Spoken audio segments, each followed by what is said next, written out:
Okay, here we are again. This time for the actual final time. If I sound a little sniffly, I apologize. Originally I said I was gonna do the stream tomorrow. Then I said, nah, you know what? Because earlier I went golfing with my brother. And I said, no, I'm going to be on a regular schedule tomorrow anyway because I'm going golfing. I'm not going to be, like, getting up too late, so it'll be easier to slot the stream in because I'll be eating dinner at a regular hour anyway. So I've eaten every other meal at a regular hour. Of course, the trouble with that is that I'm out in the pollen in the middle of... Because apparently the tree pollen season around here came early this year. And I'm out in the pollen... I'm walking around. I got a good walk in. I walked a couple of miles. The stretch that I just did felt pretty good as a result of that because I'm kind of re-stretching the muscles that I used earlier. But, yeah, I'm out in the pollen, and it's not much fun, and I'm still reeling from it. I literally, like, I took a shower after I got back and everything, and my body's still like, yeah, no, your eyes are still itchy. Your nose is still all stuffy, but sometimes it leaks like a sieve. Like, just... I get it, but it's pollen, guys. Calm down. It's not going to kill me. I promise you, it's not going to kill me. It'll be fine. Oh, okay. Let's see who's here. Yeah, I caught a bit of the stun spore today, yeah, for sure.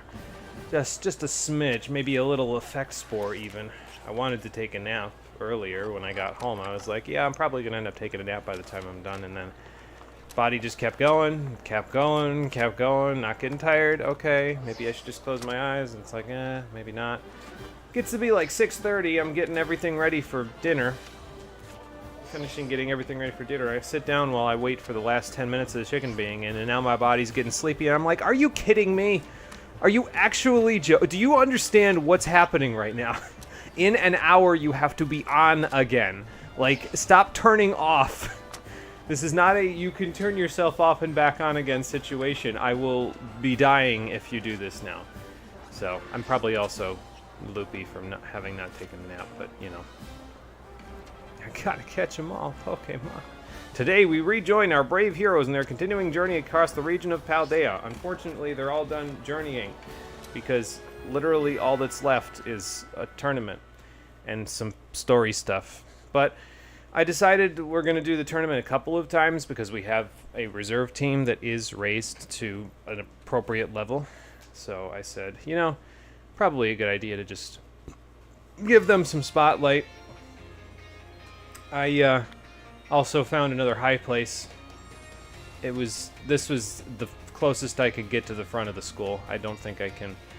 Because there's a problem, right? Like, here's the problem. Like, okay, you want to get to the front of the school that way. Well... You probably want to... I mean, you could go all the way around these arches, but you might want to take the path of the least resistance, right? Just fly through the archways.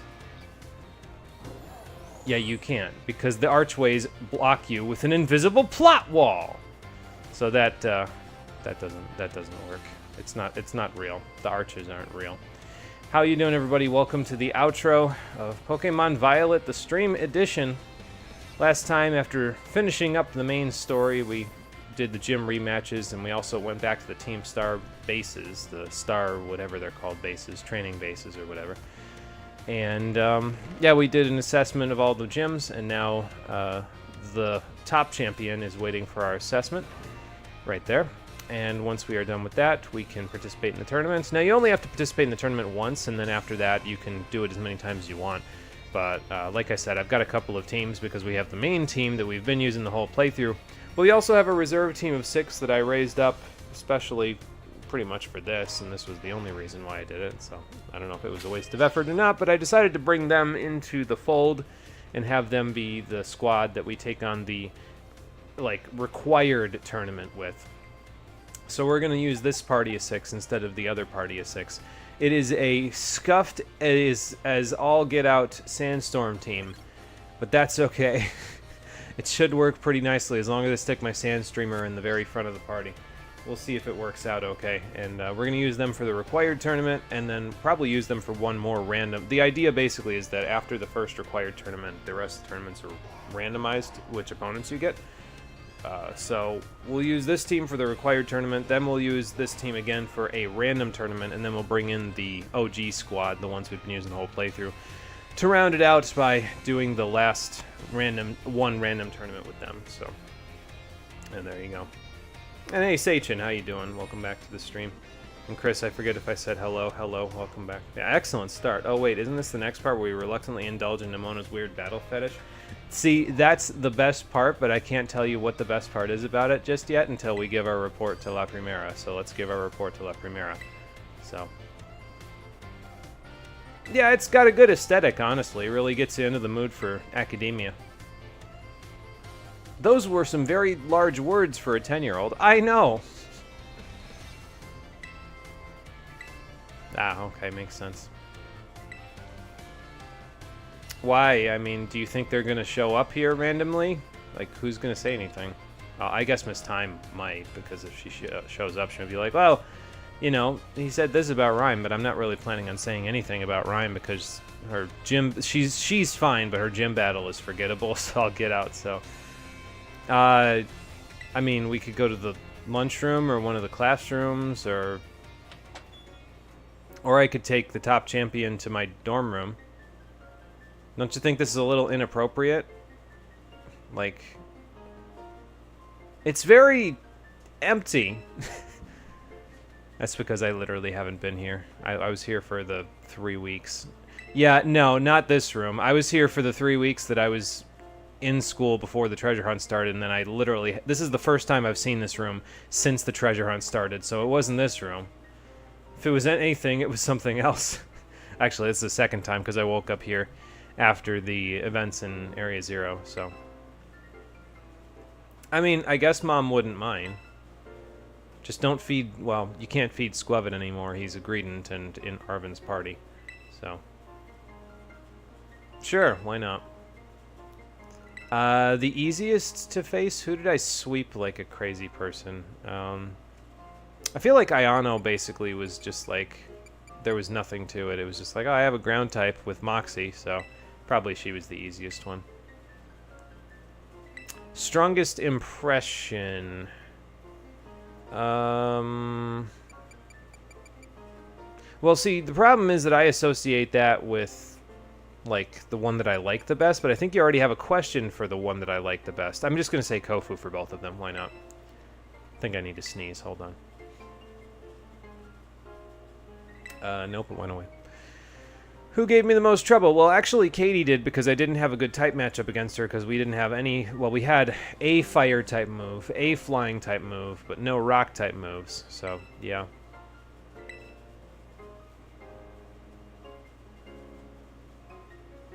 Real book fox myself. Jimmy's mom's got it going on. Oh, God. Yeah, we'll go back with Kofu again.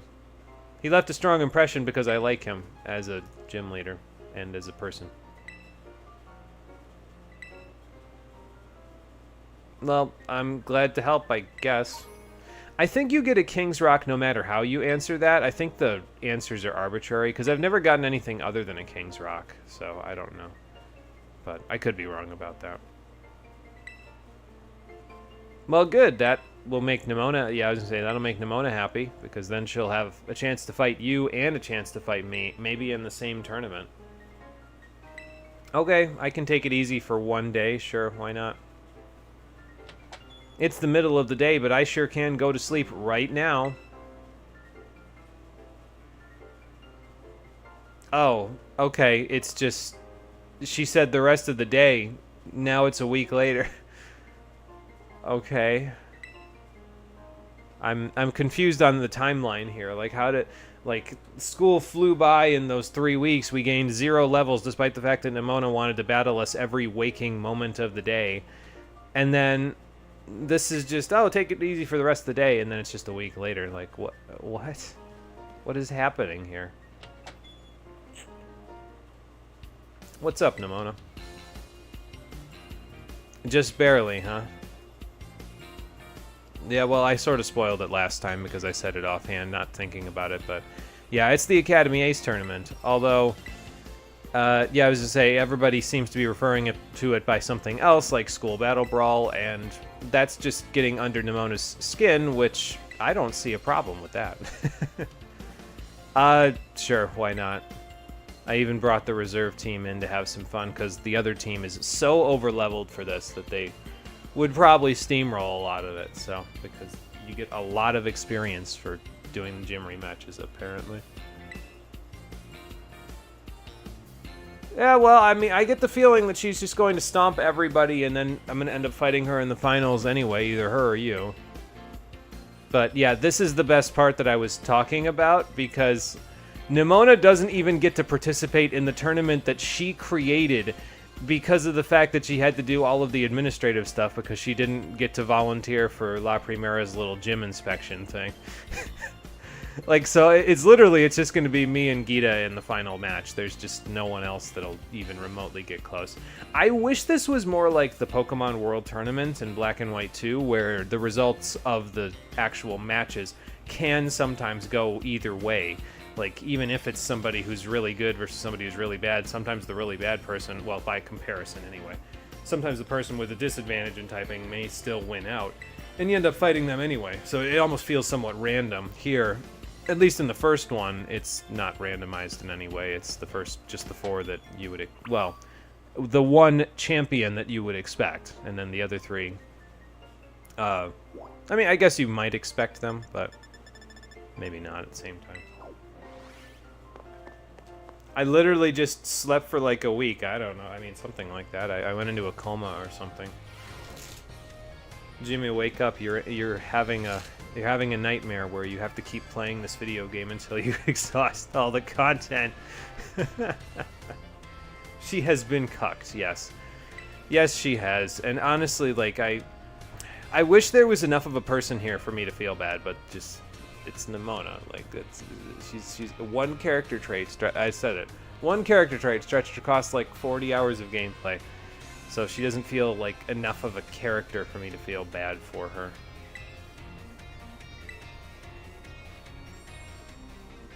You listening, Psyduck? This will be on the test. There is no test for this, in case you were wondering. But yeah, so basically, you get matched with random people. Not in the first one. The first one will always be the same 4 opponents, but you get matched randomly, quote-unquote, in any other tournament. Although I think if I remember correctly, the final match is always one of like 3 or 4 people, no matter which tournament you do. The other 3 are fairly randomized. I think. I could be wrong about that. But yeah, if you lose, you're out, so, you know, that's no good. Although I don't know how it works if you lose in this initial tournament. I think you just white out if you do, and then you have to go back and do it again. I could be wrong about that, but... well, fair enough. Sounds pretty, like, bog standard, so... and yeah, there's 4 matches to do, but you don't have to win them. It's not like the Elite Four. As far as I'm aware, you get fully restored after each battle, so, you know, don't worry about it. Phrasing, for 1, and 2, when have you ever gotten the best of me in a battle? Like, what? I mean, I said it before, you don't have to win any of the Nemona battles except for the one after, whatchamacallit, after the, like, after Victory Road is, like, right at the end of the Victory Road quest, but I don't know what she's talking about there, so... okay, everybody's ready to go. Oh, and the Scuffed Sandstorm team.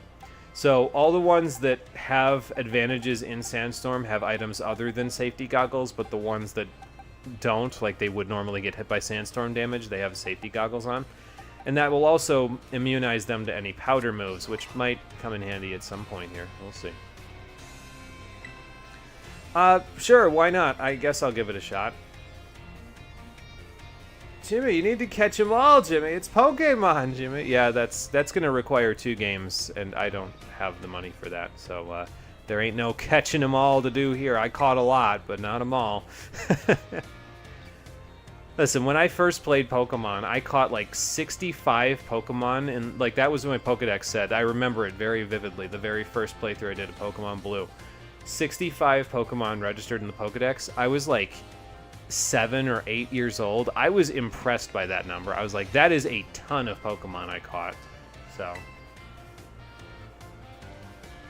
So my standards have been low from the start is what I'm saying. Oh boy. Are you going to put me on the spot in front of all these people? Like, what do they care? Why, gracias. Why is Miss Ryfor getting all... For real? Like, what? When did he turn into Ryuji?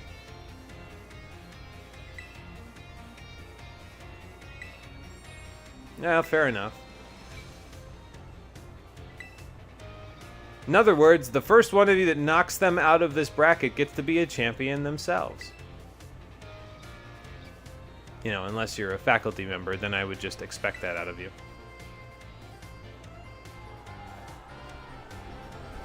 Oh, good, and he even used both names, so nobody's unhappy about it. Go Hisui in combat on her, but I think she'd just like it. It's like Adversary if she was underage. It's awkward. Yeah, just a little bit. Okay, so who's up first? Oh, good, I got Yamcha. I mean, Arven. That happened in one of those episodes of Dragon Ball, right? Didn't Goku fight, like, Yamcha in the first round or something like that? And it's like, oh, okay, we wanted to get to the finals together, and here we are. I mean, I guess I figured you were... The director made it seem like you would have to study really hard for, like, ever in order to catch up to all of us, so I guess I'm a little shocked.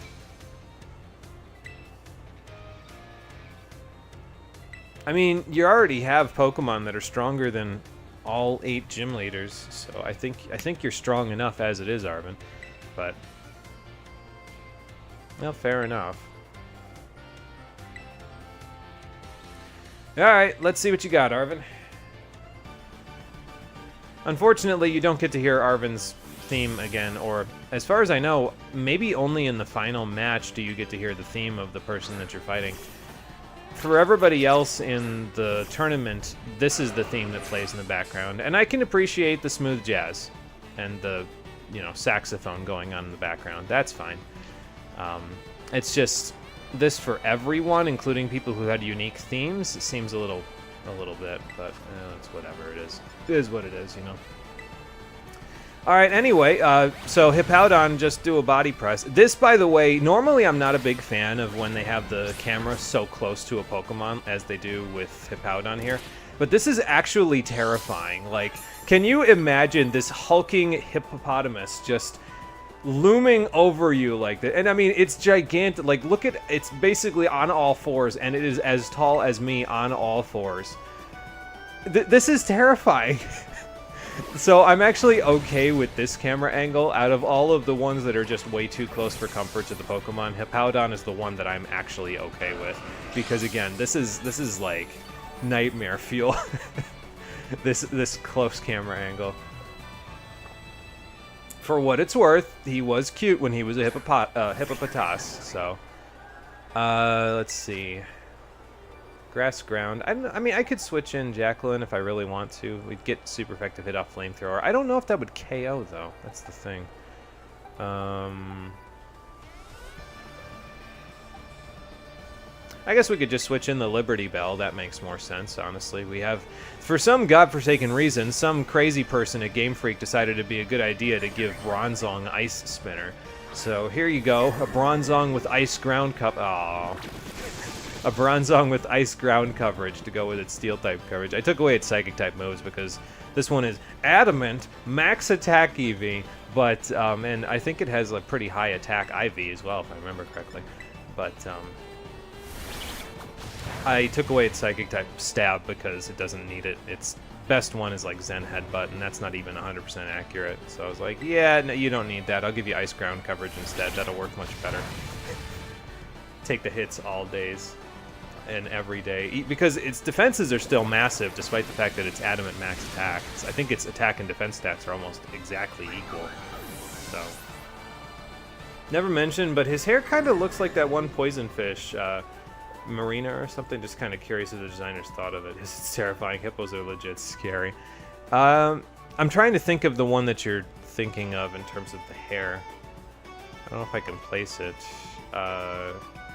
Oh, is it Marini, the one that evolves into Toxapex? Is that the one you're thinking of, maybe? Just a thought. Well, Jacqueline will work pretty well for this one. Resists the fire move that's incoming, and then Sledge Bomb a Go-Go. Yeah, hippos are actually scary. Like, don't look at one the wrong... If you find one in real life, good luck to you, but don't look at one the wrong way for sure, because they will they will demolish you. So,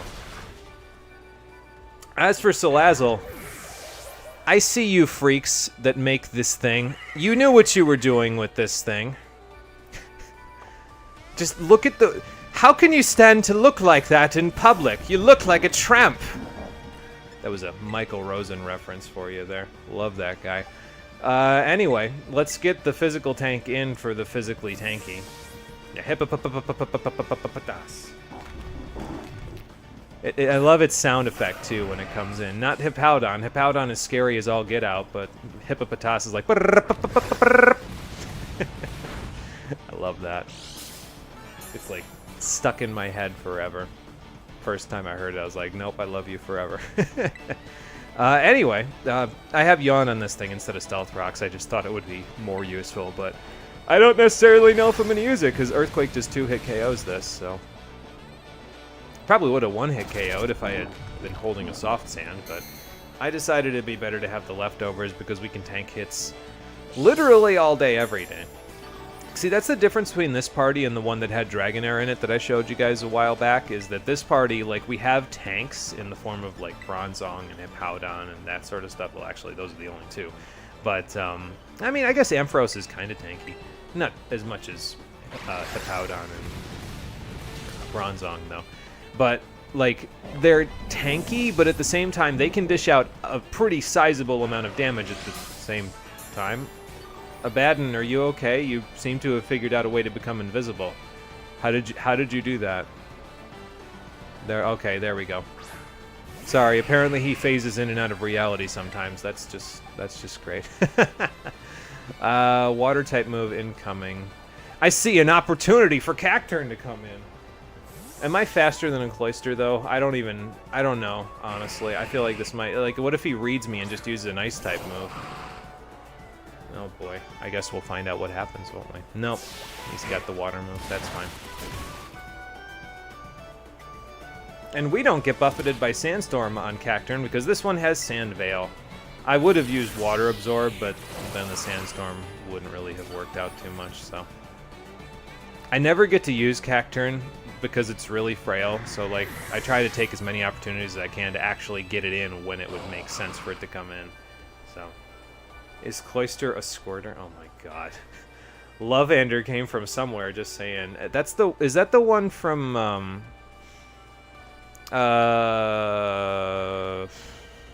because I've heard of that one. I just don't remember what it's from. It's from one of the knockoff games, right? Or is it considered a knockoff? I don't know what it's considered, honestly. I see a play rough incoming. What do I use for this? I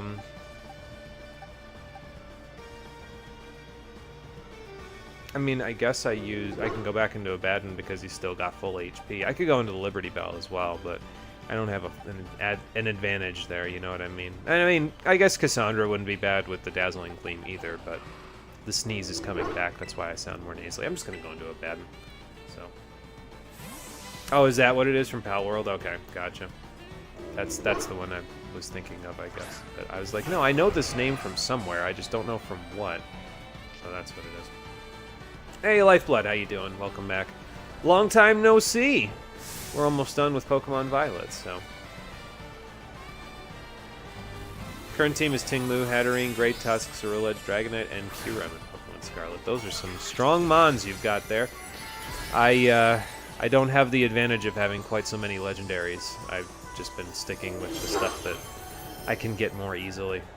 But hey, if it works, it works, you know? Like, see, look at that. I know that's not a same type attack bonus move, but, like, we took that like a champ, and we'll probably take the next crunch like a champ, and...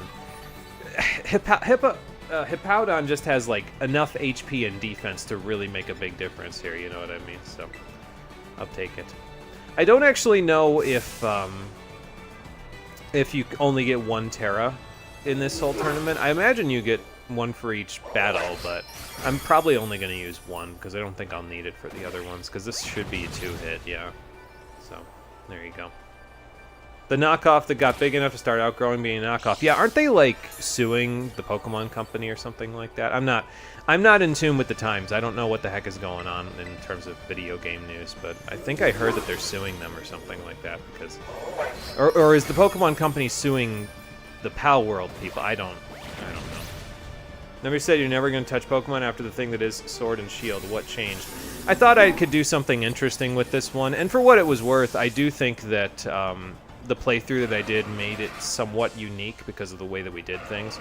We defeated all of the Titans as our very first objective with a Pokemon that never got above level 27. So I thought that made the playthrough somewhat unique, and I wanted to show that off. But beyond that point, the playthrough just got really boring, and I started to somewhat regret even starting it. But we were already about halfway through the game at that point anyway, and I said, oh, what the heck, I'll just keep going. So, not much changed. I just lowered my standards, I guess. So, you know. No, I'm not going to do the DLC, Seichin. I'm done after today, so. Nintendo sued, as per usual, and failed, as per usual. Oh, okay, gotcha. They are pretty sue-happy. They do like their cease and desists, after all, so. Well, you'd be able to beat all of the gyms at this point, Arvin. You've, you know, got a team that's stronger than level 48, so I don't think you got much to worry about. Does this basically make fun of the bad game and give Pokemon fun nicknames time? Yeah, and you know, actually, that's the other thing that changed Lifeblood. I could use Interceptor and Houseplant on the same team in the same Pokemon game. I wouldn't have the chance to do that in, well, I would in Black and White because I could use like a Stoutland and a Lilligant and be like, oh, this is Interceptor and this is Houseplant, but I decided to do it for this one just because it was the first one that came to mind when I was like, oh, I can use an Arboliva and, excuse me, a Darkspun on the same team. So, yeah, it just sort of happened, honestly. I wasn't really planning on it, but it did happen. I wouldn't feel pressure by it. It's just, I mean, eventually I'm not going to be you're not going to be my homeroom teacher anymore because I'm going to graduate, right? So, alright. Let's see what you got, Professor. I mean, you made the Pokedex for this region, so you got to have some battle skills, right? Let's find out. Well, it's a good start.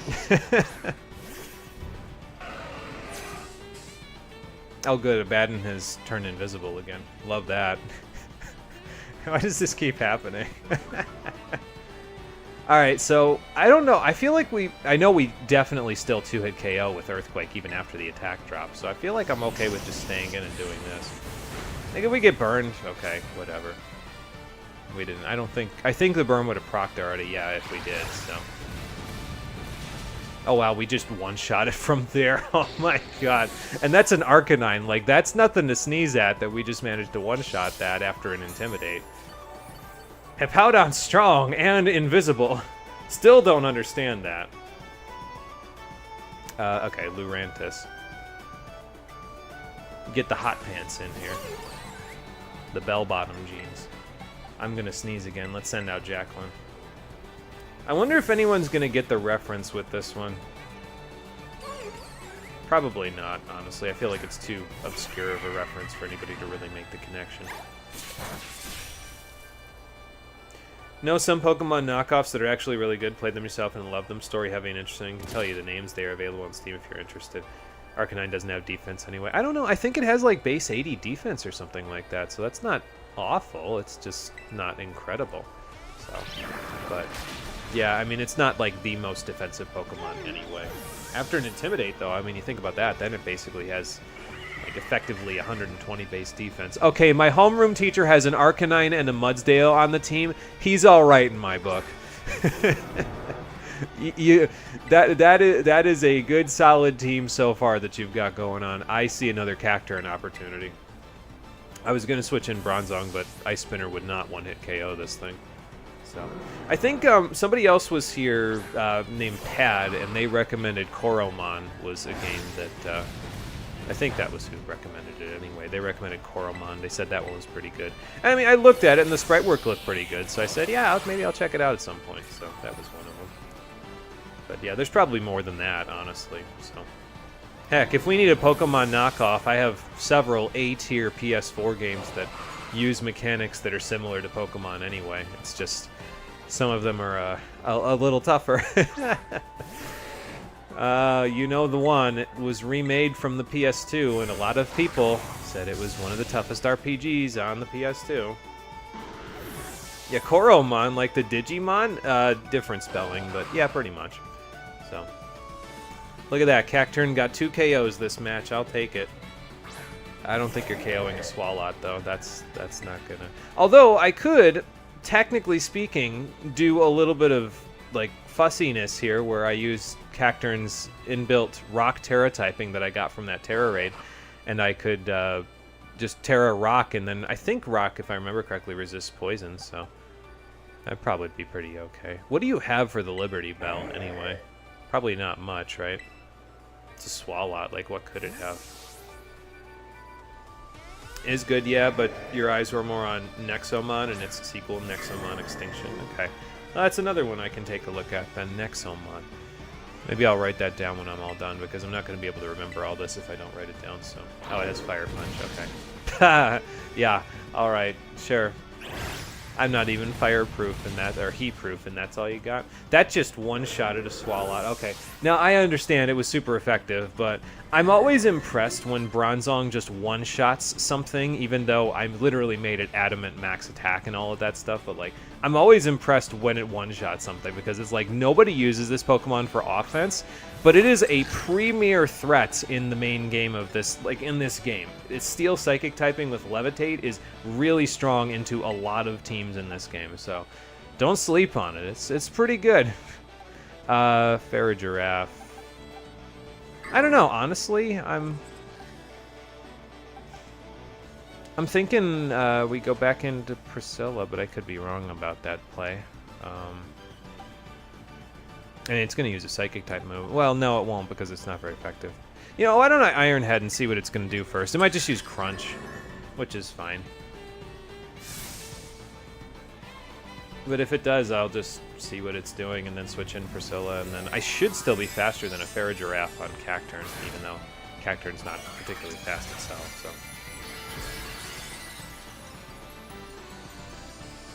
Coromon could say some stuff about it, but don't want to spoil the surprise. Yeah, fair enough. So, Digimon's weird too. It's almost the opposite of Pokemon consistency-wise. Oh, Shadow Ball, that's what you were gonna do. Okay, well, that's a little more threatening. The Psychic Eye is just gigantic and off the screen. Sorry, I'm easily amused. It's just really big. So, Shadow Ball. What do I have for Shadow Ball? I guess Priscilla. Yeah, honestly, like, I wish Digimon had a video game that was better than just, like most of the Digimon video games I've played have been pretty mediocre. I think the best one that I played was the first Cyber Sleuth game. I haven't played the other ones, and I think there's a new one coming out soon, too. I could be wrong about that. But, yeah, I haven't played any of the other ones besides the original Cyber Sleuth, and that one was actually pretty good. If its translation wasn't hot garbage, I would probably have considered playing it for the stream, but its translation is really rough. like they direct translated it and also fed it through Google Translate to direct translate it, like something like that. Funny story about Jacqueline. Wanted to train one in Sun and Moon, but you did not know it needed to be female, and you didn't know female to male ratio is bad, but you're a lucky bastard. Okay, well, hey. As long as it works out that you can evolve it. I mean, I don't mind using male Salandit. That's fine. I actually like Salandit better than Salazzle to begin with. So. It's probably one of the reasons why I didn't use this team for the main story of the game, because I was put off by Salazzle. I don't know about that. I don't think that confidence would last if I had to teach for a significant period of time. Oh boy. Wah, wah.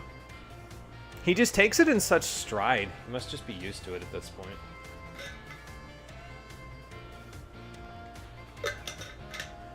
Alright, semi-final time. Now we get to fight Dendra. Okay, cool. Hi, Miss Dendra. What's up? Yeah, something like that, but not Nimona. She's not included in this one. I mean, I think Nimona's the reason we're having this tournament, quite honestly, because she's the one that put it together. I'm just the guest of honor. But since I am the battle studies teacher here, and you already passed my final exam, now I can stop holding back. Fair enough.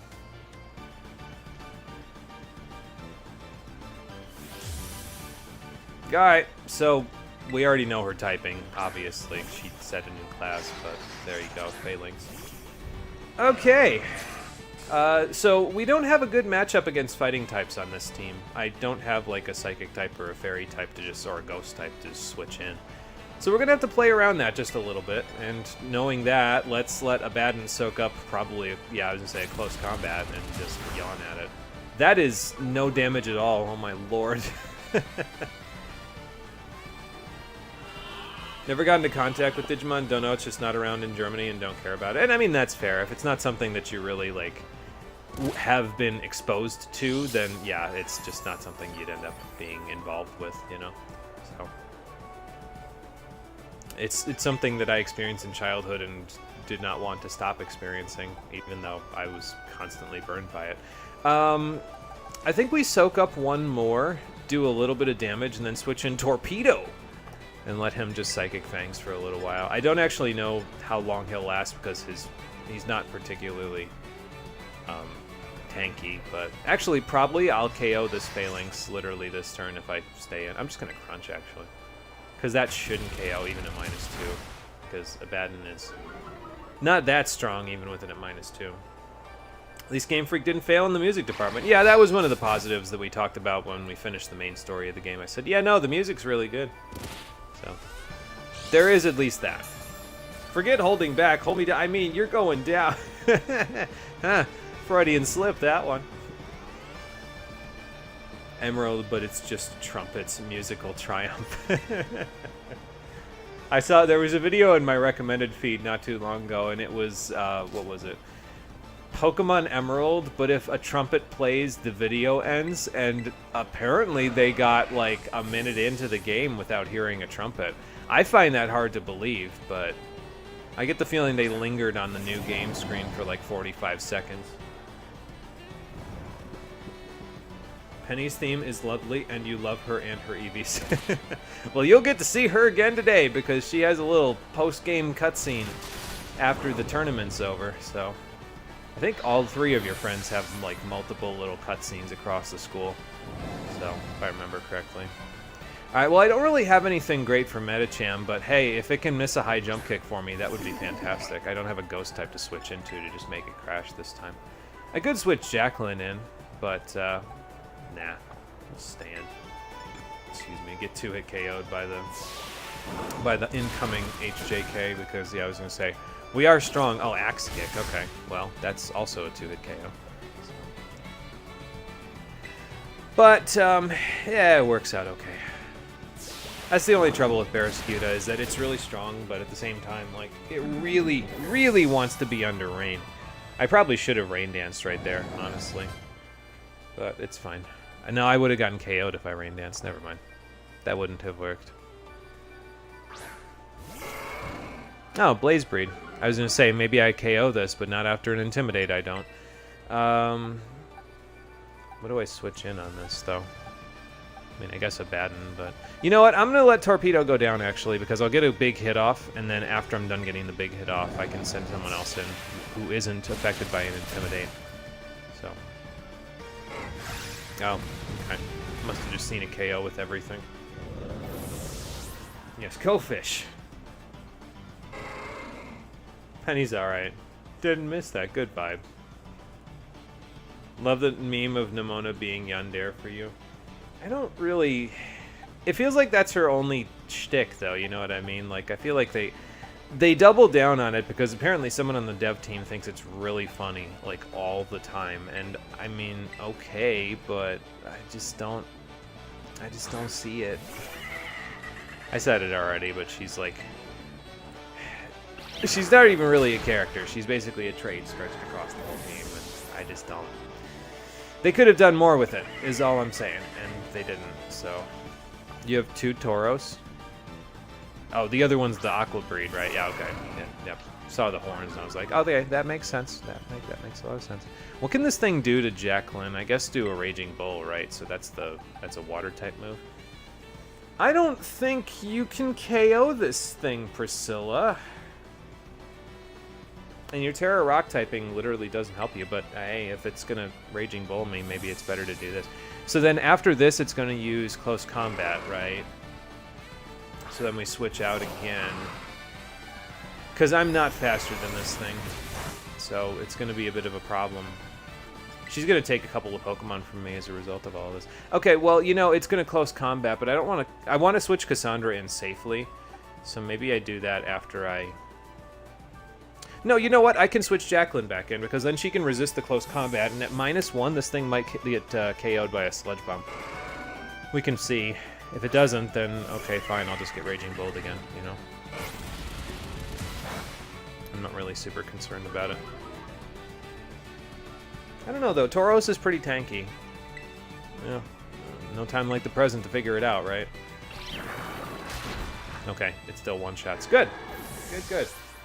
That will work. As much as I'm not a big fan of the design of this Pokemon, it is doing its job, so... okay, it's time for Cassandra. Get out there, sheep of my conscience, Cassandra! Boy, that's an old reference. The only person that's going to get that is Marie, and as far as I know, she's not here right now, so... There is a theory that they had to switch out the cast because Ash and Nimona in the same room can't be allowed to happen. Really? I wonder what that's all about. Makes sense in a way. She's already champion when we meet her, and she sees us as she sees in us a champ to fight somebody on an actual equal level, something she couldn't do for a long time. So she enjoys her growth. That maximum limit is restricting. See, the problem that I have is that's her only bag, right? And the trouble with that is that as a character, that's not a good thing, because she can even acknowledge the fact that, no, we're going to see it in a little bit, basically. She gets some character development at the end of the game, basically says, no, it's really lonely up here at the top because nobody can match me power-wise. I'm literally just too good for them. And it's like, yeah, but you do literally nothing to fix that. How can you fix that? Do anything other than battle. Switch it up a little, Nimona. Instead of just doubling down, because you acknowledge that yes, you do have a problem where you're lonely because people aren't strong enough to fight you, and then you just choose to stay lonely by exclusively battling. Like that's the problem I have, I guess, is that they could have done more with it than just what they did, and they did not. So. Look at Cassandra taking that hit like a champ. Almost, well, maybe not almost KOing back, but... You know, that wasn't too bad. What do I want to use here? So if it goes for another Earthquake... No, it's going to go for a random move because it sees a KO with everything. So... Liberty Bell.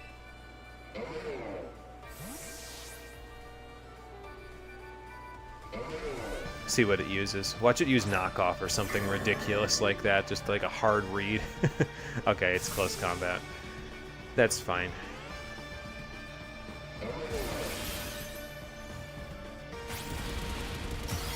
But yeah, we don't have a great matchup against fighting types, as you can see, because our we have a Psychic type, but it doesn't have a Psychic type move, and it's got that secondary Steel typing that definitely doesn't help it.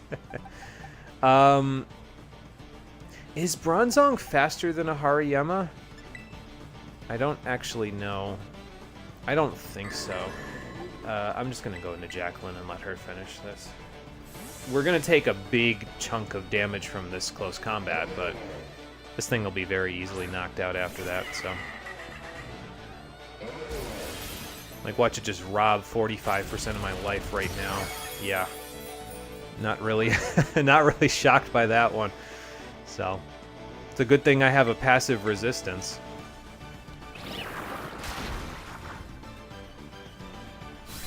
Wonder if Nimona would like visiting the battle subway. Probably. Because it's non-stop battles all the way down. Until she wins all the fights, and then, that's it. A battle nut. What else could she do? Anything other than battle. I don't care that she's a battle nut. Branch out. Broaden your horizons. Be human. That's the trouble. She's not human to me, Lifeblood. That's the problem that I have. So, to convey that in the shortest way I can possibly convey it to you, it's fine that she's a battle nut, but it makes her feel like she's inhuman. And that's not a good character to me. So, no Pokemon fights at all. If she uses lower teams, still holding back, which is still no fun for her. Thinking about it, just noticed we don't have a battle facility in this game. I haven't found it yet. Yeah, that's the trouble that I'm having. It's not a matter that... It's fine that she's a battle nut. It's that she doesn't do anything to, like, broaden herself as a person. That's the part that gets me, so... But, yeah, we don't have a battle facility in this game. Like, even... And I wasn't a big fan of, like, Gen 8 at all, but they had a battle tower, which I think was, like, the only post-game thing you could do besides raiding. Kind of feels like this game, because all this game has in the post game is raiding and the tournament. So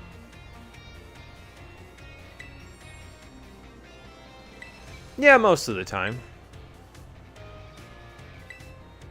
Yeah, you're gonna need to translate that one for me. Sorry, I don't. Is that like Ki, except it's something else? So anyway, in the final matchup, it's me against... Don't even do the drum roll, because you already know who it is. It's Gita. Because literally no one could beat her. Because if they could, I mean, they'd be a champion, right? Like, the only one who could beat her is Nimona or myself. And I mean, I'm here. I didn't match up with Gita before the finals. It actually would have been kind of interesting if we did, I think. But, you know. Well, that's good. Just don't try to summon Giratina to turn this into a World of Void, and I think we'll be fine.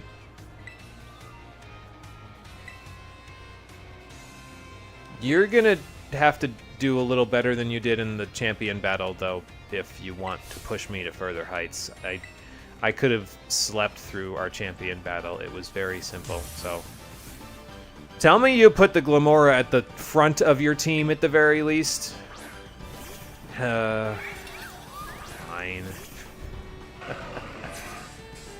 I could switch into Priscilla here, but I'd probably get Dazzling Gleamed if I did.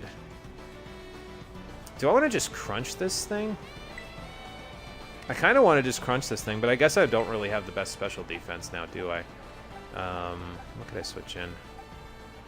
Yeah, it really is just Priscilla, quite honestly. I mean, it's going to go for a, what's it called, Lumina Crash, so I'm just going to switch into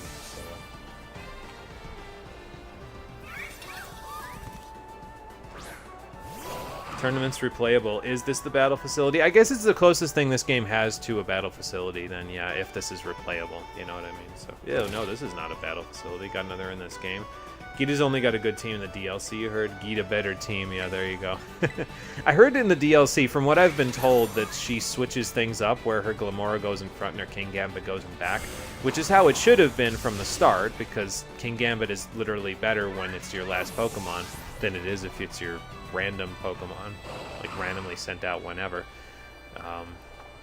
And Glamora is a better lead because of its toxic debris, so... Maybe if we found her in a contest, all it'd change something. Whoops, no contest. Yeah, this game doesn't really have much outside of battling, does it? She sent in her Go-Goat, right? Yeah, super effective, super effective. Alright, Jacqueline. You are up.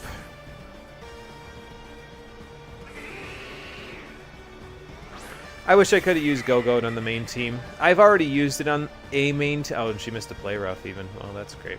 I've already used it on my first playthrough of this game, so I've already used it on a main team, just not on the stream, and I'm so very thoroughly exhausted of Pokemon by the end of this video game that I had no energy with which to... Like, maybe if I wasn't so exhausted, I would have done the stream tomorrow, and then I would have trained up a team that had a Go-Goat on it, and then used that for the tournament as well, but... I don't think Avalugg is a good answer for a Salazzle, actually, Gita. Just a thought.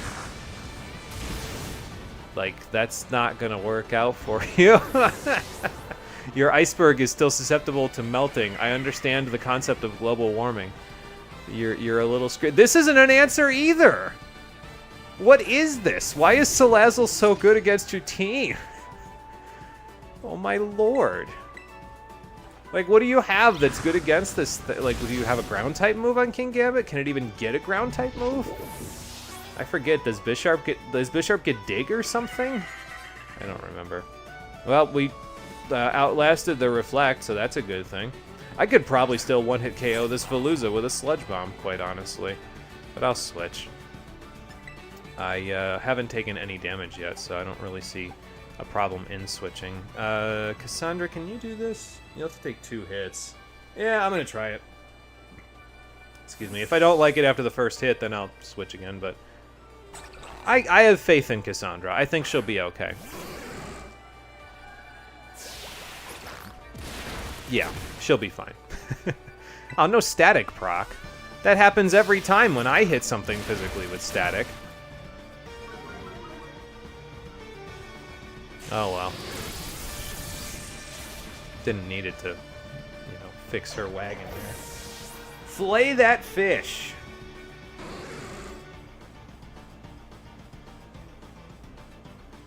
I find that Pokemon so weird. The pre-evolution is this floating tutu that evolves into the Espatra, which is really odd. Yeah, it is kind of an oddball Pokemon, yeah. It turns into, like, this, like, balloon... It looks like a balloon animal to me. I don't know if it looks like that to anybody else, but it looks like a balloon animal ostrich to me, which is kind of a weird combination. Alright, what does Glamora have for a Bronzong? I ask of you. What do you have for this, Gita? Because I'm pretty sure this Bronzong hard counters any Glamora. Like, what does it get? Earth Power? Okay. I don't think Earth Power is going to make a difference against something that levitates. Blueberry Academy is apparently decent as far as battle goes. Remember them having some actual strategy. Same as behind the bloody price tag. Yeah, well, because if I remember right, Blueberry Academy, they have, like, the double battles for all of the battles, if I remember right, so... They probably said, yeah, you know, VGC is the common format for tournaments and stuff, like for official tournaments, and so we should probably get people used to the VGC format by just getting them used to double battles. Which is fair, because, like, I mean, you think about Coliseum and XD, they were generally more difficult Pokemon video games because you had to kind of strategize around double battles a little bit. Especially Coliseum, where if you sent out Espeon, the video game said, okay, that's an Espeon, literally everything on my team is going to double up on that, because we will kill it. So your best move for me is Terra Rock, Terra Blast? That's sad. Alright. That actually did decent damage, all things considered, but here, have a Terra Steel Iron Head, friend. Bye. Getting out-girl bossed by the lizard. Yeah, Salazzle kind of spit in her cornflakes a little bit today, and that I wouldn't eat those cornflakes because Salazzle spit is probably very venomous. Good work, everybody. We did it. Nintendo's dead to you, unfortunately. The money that they want is bull. As designed. Do you like the Mareep line? Very cozy and friendly. The thing I like about Ampharos in this game specifically is that she's always smiling. It doesn't matter what happens. If you look at her sprite, she's always got a smile on her face. She even goes down smiling if she faints. So I just appreciate that optimism, honestly. Plus Mareep is like one of my favorite pre-evolutions in the whole series. So Death. And because they were older games where developers weren't hand-holding. I mean, there's that too, yeah. Headbutt, Liberty. Headbutt's harder. We have all been headbutted today. I feel like this whole end game is kind of just there to patronize you, honestly. Like, hey, you're the champion, and they keep rubbing it in, and now there's a bunch of people cheering for me. Like, I really still just want to go home.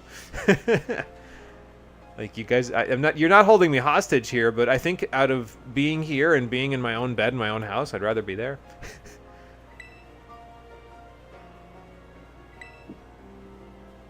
Well, that's a good thing.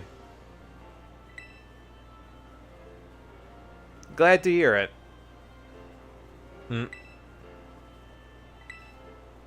So what are your thoughts after getting pretty much swept by the same person that swept you with a completely different team? I mean, that makes sense. I mean, I don't know if I was that much stronger. I wasn't even using the same team. Technically, this team is weaker than the one I was using.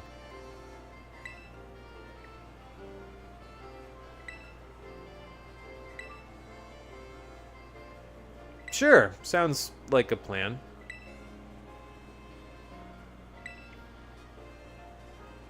Yeah, it is almost midnight at this point, but... Well, fair enough. Oh, okay. So yeah, now you can repeat the tournament if you want. Why is Nurse Miriam at 15 FPS? Why is she the only... No, she's not the only one. Never mind. All the teachers and... Okay, so Mr. Hassel is in 30. Miss Dendra's in 30. Arvin's in 30. Most of the students are in 30. The students on the fringes are in 15. So it's like the people that are on the fringe of the camera. But, like, this game isn't in 4:3, guys. So, like, you can't just, like, cut that off. Like, what is that? Okay, anyway. So, yeah, Nimona got cucked out of the first tournament. But now she can participate in the next tournament. If I remember correctly, she is always the champion, though. Like, she's always the last person that you face if she is in the tournament. You won't find out till you get to the final round, but she's... If she's anywhere in the tournament, it's not like, well, you'll fight her first. Which, I don't like that, honestly. Like, I'd rather it be somewhat random, because sometimes you will just get Nimona. Like, sometimes you will just get the person that you know, maybe wanted to face in the final round. You'll just get them because that's how random drawings work. That's how the lottery works with these tournaments, so... Thanks, it really wasn't that hard. Well, that seems mean. Like... It's not really all that different from Academy Ace tournament. But anyway. So for doing this first one, we get a sporty cap with the Pokemon League symbol on it. So that's cool, I guess. I think I'll stick with my Boltoned hat. I've been wearing it for so long, I don't even know what the top of my head looks like without it, so. Okay, I'll look forward to it, I guess. But yeah, just talk to the staff guy that you talked to originally to participate, and then you can do it again. So. Yeah, sure. Likewise, I guess. I'll just say it's been great. Well, you wouldn't blush. They wouldn't make a new model of you blushing just for that, because too many people on the internet would get absolutely overzealous with you blushing. Anyway, so that's the end of the required content, as far as I'm aware, like in terms of unlocking new stuff. But apparently there's still more. Because no one will leave me alone. Hi, Professor Jacques. Thanks. What do you need? Is this a social call, or... Oh, okay. Ah, okay, so that's what it is. So you need to do that tournament, the required one, that is, in order to unlock the highest level Terra raids. I don't know if this is required to do the 7-star raids, but I would imagine that it is, considering this unlocks, I think, the 6-star raids, if I remember correctly. I'm the Academy's ace at regular battles, Professor Jacques. You need to get someone else who's a specialist at Terra raiding. I don't know up from down in that place. Yeah, if I can find the time. I'll just say leave it to me, and then promptly disappoint him. How about that? Yeah, okay. Well, we don't want that, so I'll take your advice and not go into any Terra dens, because I would get injured in there, because I have no idea what I'm doing. So, you know, we'll just take his advice on that one. So. If we want hard, we could go Ultra Kill. Actually, I already have a game planned for the next stream that I'm doing on Thursday that... It's not Ultra Kill. I don't really even know much about that game at all, but it's more difficult than this game is, that's for certain. Like, it's... If I hadn't seen somebody already do it the way that I want to do it, I wouldn't believe it's possible to even beat it the way that I want to play it. So, I can't really give too much in terms of, like, what I mean by that, because that would spoil the game, so I'm not going to say anything more about it, but on Thursday we'll find out what that is, so... Guys, this has been a struggle, not because it was hard, but because it was boring. Yeah, that's kind of the motto of, like, the last 10 streams, honestly. Same as when we played Sonic 06, you did this to yourself. That's okay, it makes for entertaining content on the internet. People like watching other people torture themselves for views. I would know this because a lot of the people who used to make content that were really popular way back when I first made this channel, like in 2010, have become... That's the logical conclusion that some of their channels have turned into, torturing themselves for money and views on the internet. So... I don't torture myself for money or views, though. I literally just torture myself for the hell of it. I think I have a problem. I think I need therapy. Anyway, the events around the school have started, and since Penny's here in the entrance hall, we'll start with her, so. Jumped down the 4 Evil Legendaries, the first official Evil Pokemon in ever. I did, and I promptly put them back to sleep, because there ain't no way I am giving them to, or showing them to Miss Rhyfor. She has evil intentions, and also those are weapons of mass destruction, biological super weapons, and I don't feel like committing domestic terrorism as a 10-year-old. That doesn't seem like such a good idea, so I'd rather not go on a list. You know what I mean? I'm already kind of on a list in Paldea anyway, as the Academy's ace and the champion, but let's not go on an FBI list, you know. Hi, Penny. What are you doing over here? Oh, okay. You were not exactly inconspicuous if you were spying on your friends, you know. What are you doing? Eavesdropping? To make sure your friends are okay? Yeah, I see Giacomo and Ortega. I might need a little more context, but... Oh, okay. Fair enough. Sorry.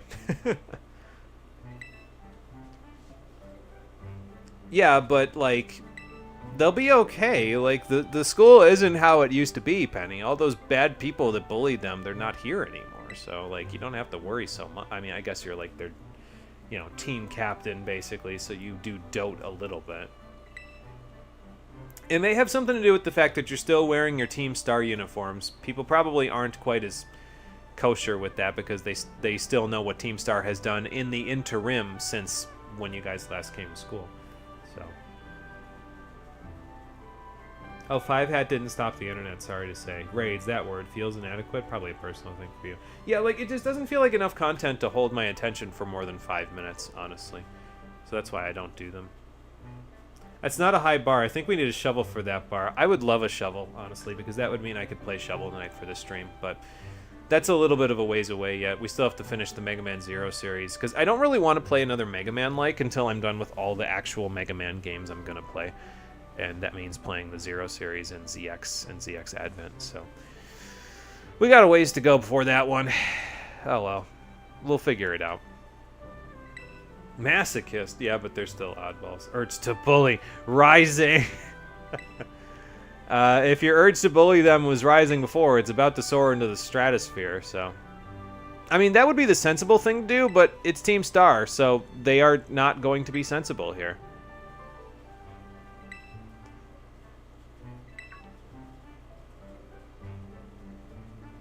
I don't think that's going to make a difference, actually. Does he pick that up? Is there actually an animation of him picking that up? Yes, okay. At least they did that. And they didn't just, like, cut and have him have it again. But yeah, masochism is a thing that sometimes happens on this channel. I'm not above it. It's okay, we all have our vices.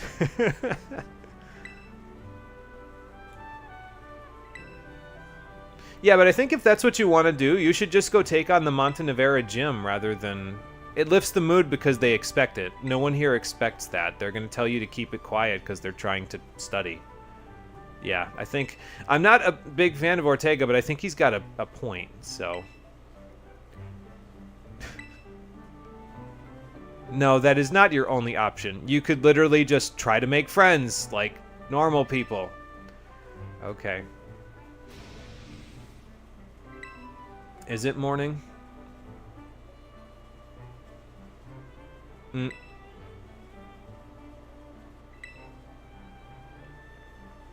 Yes, something like that. How is he going to open for Rhyme if he doesn't practice?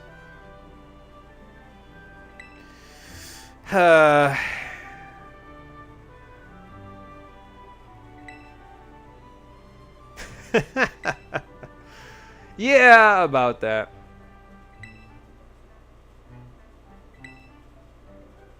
Well, at least they made a goofy first impression. It's because they're literally letting their inhibitions go. There, Penny. They just don't care, and that's kind of the point. Maybe a little bit. Alright, bye. I think there's multiple other cutscenes with Penny, though, if I remember correctly, because there's, like, I want to say there's 4 for Penny, Arvin, and Nimona. So we're going to be at this a little while. That's okay. This is a library, shut up! Something like that. Do we just do all the Penny events first, and then we go do the Arvin events, and then after that, the Nimona events? Nimona's got to be here somewhere. There she is. Yeah, maybe we'll do all the Penny events first, just to get them out of the way. Oh, not again. Not another Mega Man, just so you can complete some series. It's not... I wouldn't call it shitty, honestly. So I haven't played... I've played Mega Man 01. I haven't played the rest of the series, but I don't necessarily think they're considered shitty, from what I understand. From what I understand, the Zero series is pretty well beloved. So, we'll have to see, but I don't think that they're considered that, so... Ortega is just like that. Want to give him a wedgie or something. I'm not even like this normally. Do you guys see the Jello Apocalypse playthroughs of Pokemon Coliseum and Skies of Arcadia? I think it was 3 X to Doubt. Mega Man X to Doubt even. I don't know. We'll find out, won't we?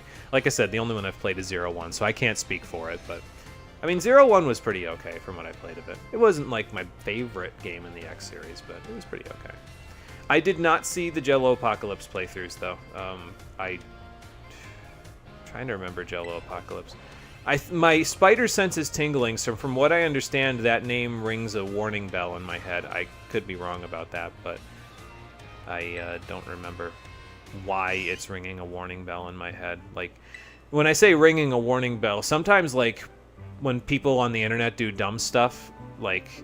I'm not up and up on internet news very often, but sometimes when people do dumb stuff, it does come across my metaphorical desk, and...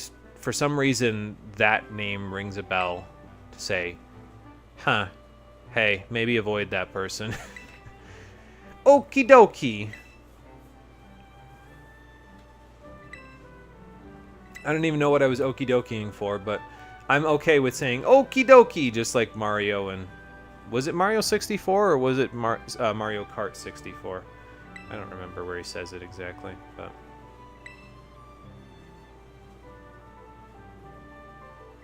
Guess so. I was gonna say, he's probably into the crafts and stuff. You think? I mean, I guess he does walk around the school dressed with a uniform that clips into itself. I'd be a little bit off-put by that, too.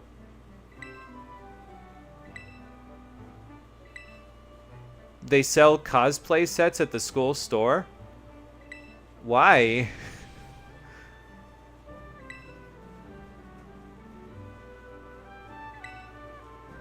For what?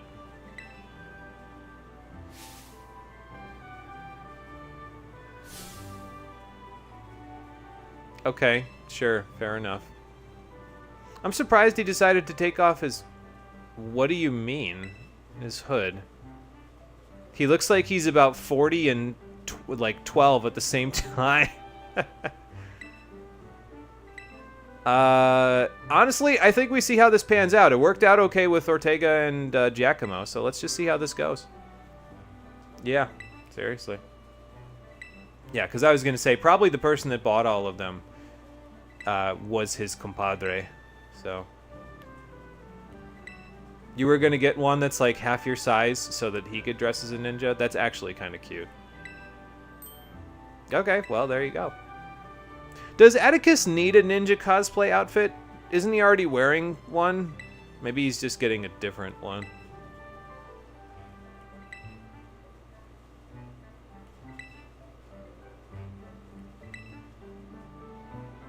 I hope those are blunt, because I don't think the school is going to be very happy with you carrying weapons around.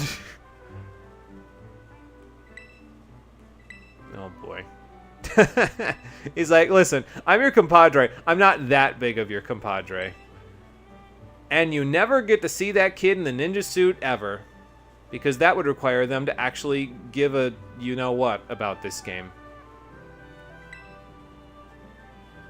Oh, yeah, that was his compadre from before, actually, so... Well, you're still doting on them. So that's just kind of what you're doing in all of these cutscenes here. Still don't know that guy's gender. Oh, boy. Atticus. I don't know if... I mean, biological male, but that's biological sex, not gender, so I couldn't tell you what the gender is there. I think Atticus would have to tell us, but I don't think he does. Apocalypse made an alright in Stars and Time series and a neat Legend of Zelda animation a while back. Why not? It clearly sells. Yeah, I think if I remember correctly, because their name rings a bell because they're popular, but I don't know if the popular is good or bad. That's a muck, just blocking my way in the art room. Okay. Hair clipping. Put it back! Whoa! Matching styles. The Fido, hello little friends. We carry beasts that can level a city. That boy has a little weaponry. I know, but it's a sharp object in a Pokemon game, and that usually doesn't fly very well. But I guess, you know, Kabutops has literally got sharp objects for arms, so, and we can just carry one of those around. So maybe Shuriken aren't so bad. Maybe you've got a point. So what brings you to this room? Are you taking a class again, or with Mr. Hassel? Oh. Raid the art room? For what? Supplies? Are you sure you didn't just take that out of context? I was gonna say, they'd want to raid the art room because they want to, you know, get some art supplies to use them for something. Does it? I don't think... Does Staraptor ever alight in this game? I think it does out of battle, but not in battle. So I don't think I've ever seen its sprites when it's on the ground in battle.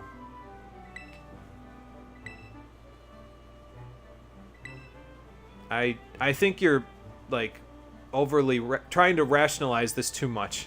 Just give it a minute, Penny. Because Mela is not very good with her words unless she's, like, you know, doing that.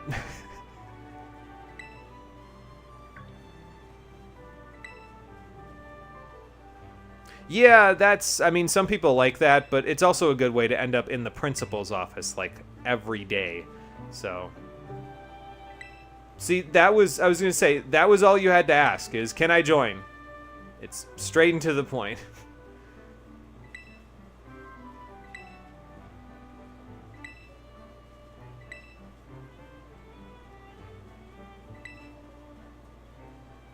Well, actually, I prefer painting because it lets me stand up. If I have to sit down in these boots, I will literally die. Oh, fair enough.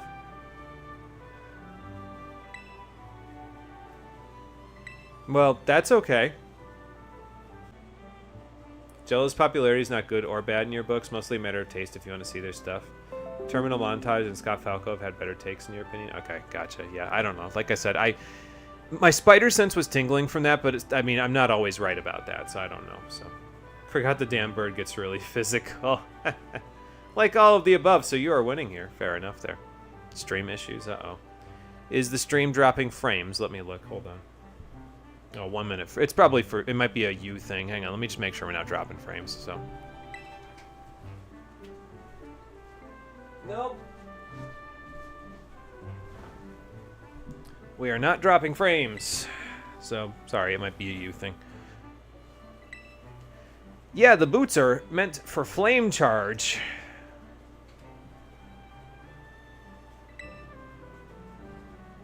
I mean, it gives her something to do, right? How did you get here so fast? Are you sure you're a fighting type trainer? You sure you're not, like, Atticus's apprentice?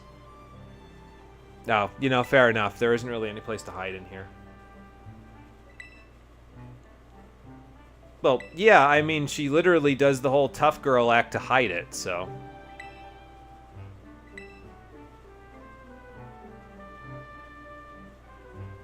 See, this is what I'm talking about. Do something new. I know it's already something that Aerie is good at, the wrestling club thing, but they're doing something to broaden themselves.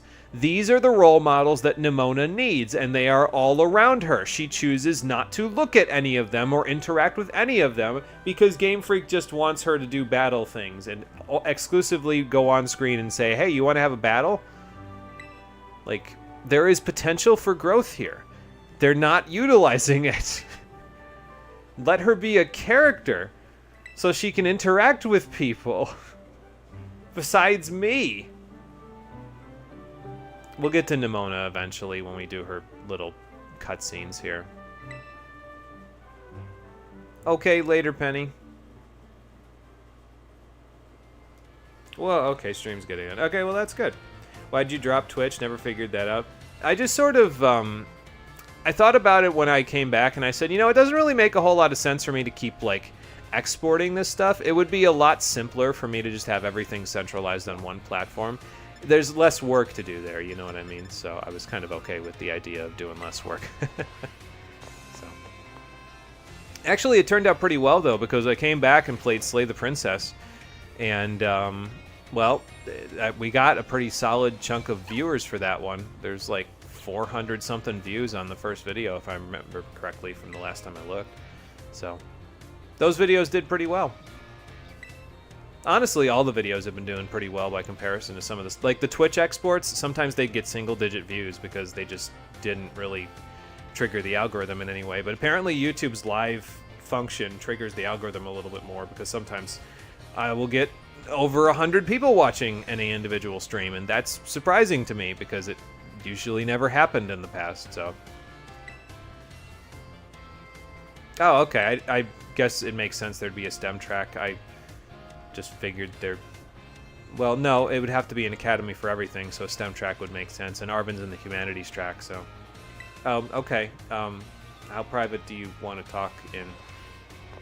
Like, I guess, you know, we could just violate both of our privacy and go to, oh, okay, my room, but we could also just go to your room.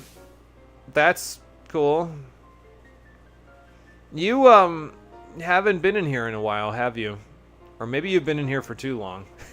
Kind of hard to tell. I like the dimness of the room. It would be nicer if you had a little natural lighting, but I get the feeling you don't like natural light, huh? There's also the fact that you just literally have 6 Eevee evolutions in here, so I'd imagine that makes it a little cozy. Just hate to see what happens if they see a bird or something in the window. No one would hear the end of it because you basically have 6 dogs.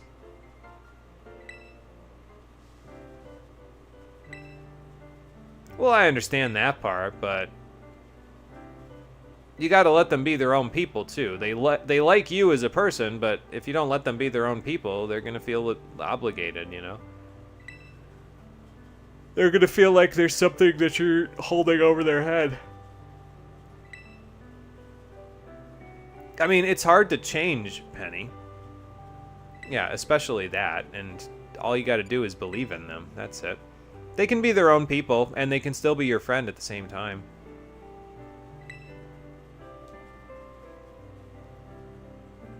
Yeah, that sounds about right. I get that a lot. Well, I appreciate that. You're a friend to me, too. I love how she says, even Arvin. Like, I thought you didn't get along with Nimona in the post-game, and you actually got along okay with Arvin after a little while. Okay, sure. I feel like this is really awkward in terms of the, like, our social interaction here, but sure, whatever. So yeah, now you're in Penny's room, and she's in her chair there, right? Yeah, I can see her in the chair. Okay. Hi, Sylveon. I probably shouldn't wake the children on the bed, huh? I don't know that I was asking you that, but, you know, there you go. So, Jolteon, Leafeon. I could pull the curtain, but something tells me that would piss some people off in here, or some Eevees anyway.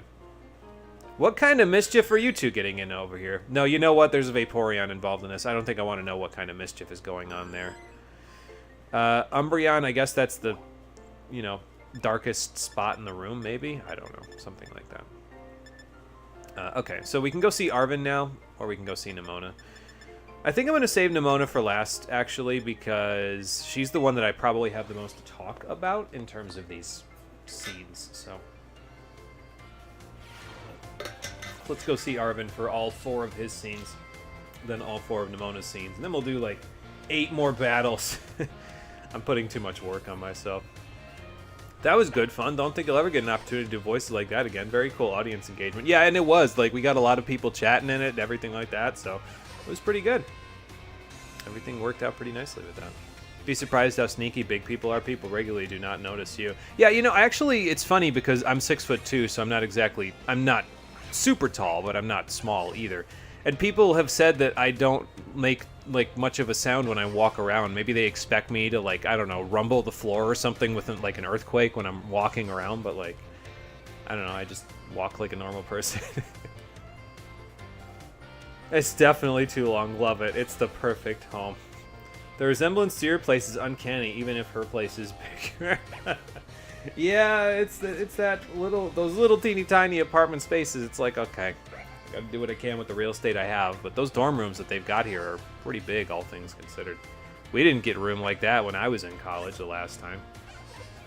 I always saw Eevee and its evolution is closer to foxes than cats or dogs. Yeah, honestly, I could see the resemblance because Eevee itself is pretty similar to a fox.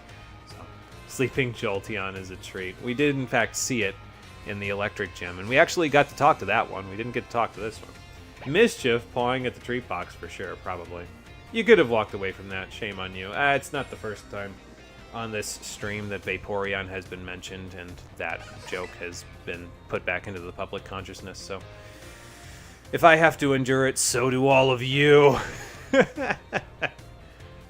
Yeah, sorry about that. I didn't mean to be so crazy, but Abaddon is very strong and also knows how to be invisible. I mean, I guess. I don't think I really did anything out of the ordinary, you know? Yeah, she's gonna be very busy after she graduates. Well, I don't know if it's nothing special. Yeah, I was gonna say, you've got all that cooking stuff going on. That's your whole thing. That's what most of them say before it becomes a profession. Well, yeah. We don't have to dredge that up if you don't want to.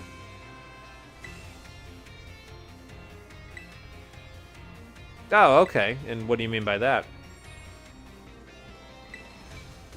Well, fair enough. I mean, it'll give you a baseline to work from, you know? Oh. Well, you could look in the lobby. The Violet book that's in there isn't his, but it is, you know, something he had, so you're welcome. First time since you're here. Really loved Arven's arc. He went from jerk to really likable to you.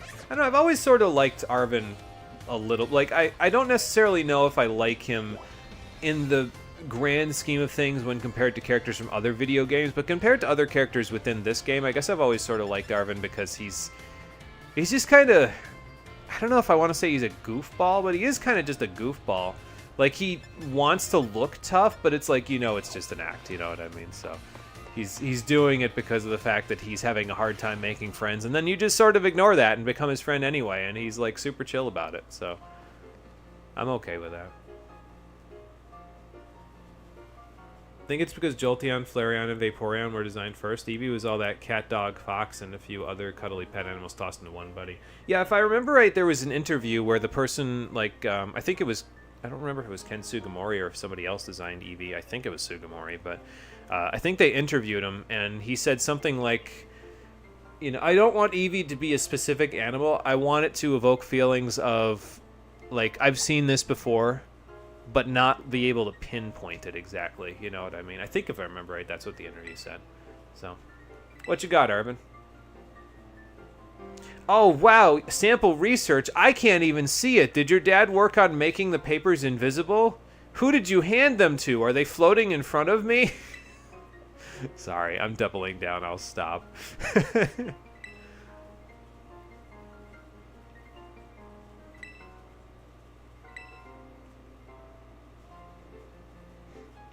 I mean, I guess that's how he reached for such high heights. He was so good at what he did, he needed to do, like, he branched out, but I think he went a little too far with the branching out. Well, this didn't used to be an office, right? Yeah, I was gonna say. This is where they gave out the starter Pokemon previously. Actually, it probably still is if you actually come to the Academy. I was a special exception. Huh. That sounds like most PhD students, actually, at least from my understanding. Most PhD students end up sleeping in the lab because there's just way too much for them to do in the lab. Well, fair enough.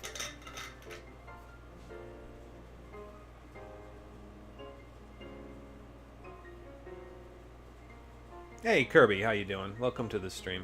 Nice to meet you as well. Sorry, didn't see you come in there. So, that's the spirit. Spirit, where? Have you played Phasmo Cry Night? That doesn't sound familiar to me. Yeah, couldn't tell you. Unless you're not asking me, in which case, go off. Well, sometimes it's good to know where you came from, Arvin, even if it means that you just avoid doing those things in the future. It's all good, man.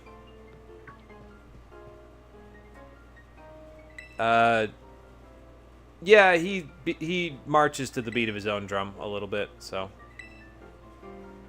I was gonna say, does it sound like his father a little bit? Yeah, that sounds about right. We are the sons of our fathers, after all. Sometimes we just end up doing what our dads did, even if it's repeating the same mistakes. It just happens, you know. Don't deny it. The more you deny it, the more it ends up being likely to happen. Just live your life. Let's see. If I were an Arvin... Ah, the Violet book. Yeah, that makes sense.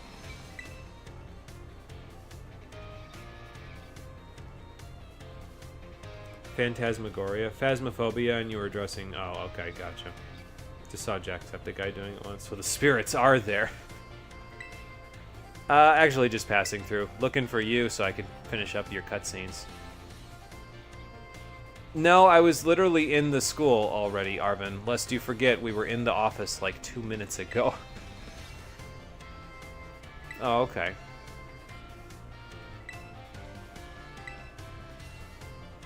Yes, he did. It was the key to the whole, you know, kerfuffle that we got into in the post-game there. Well, the end of the main story, anyway.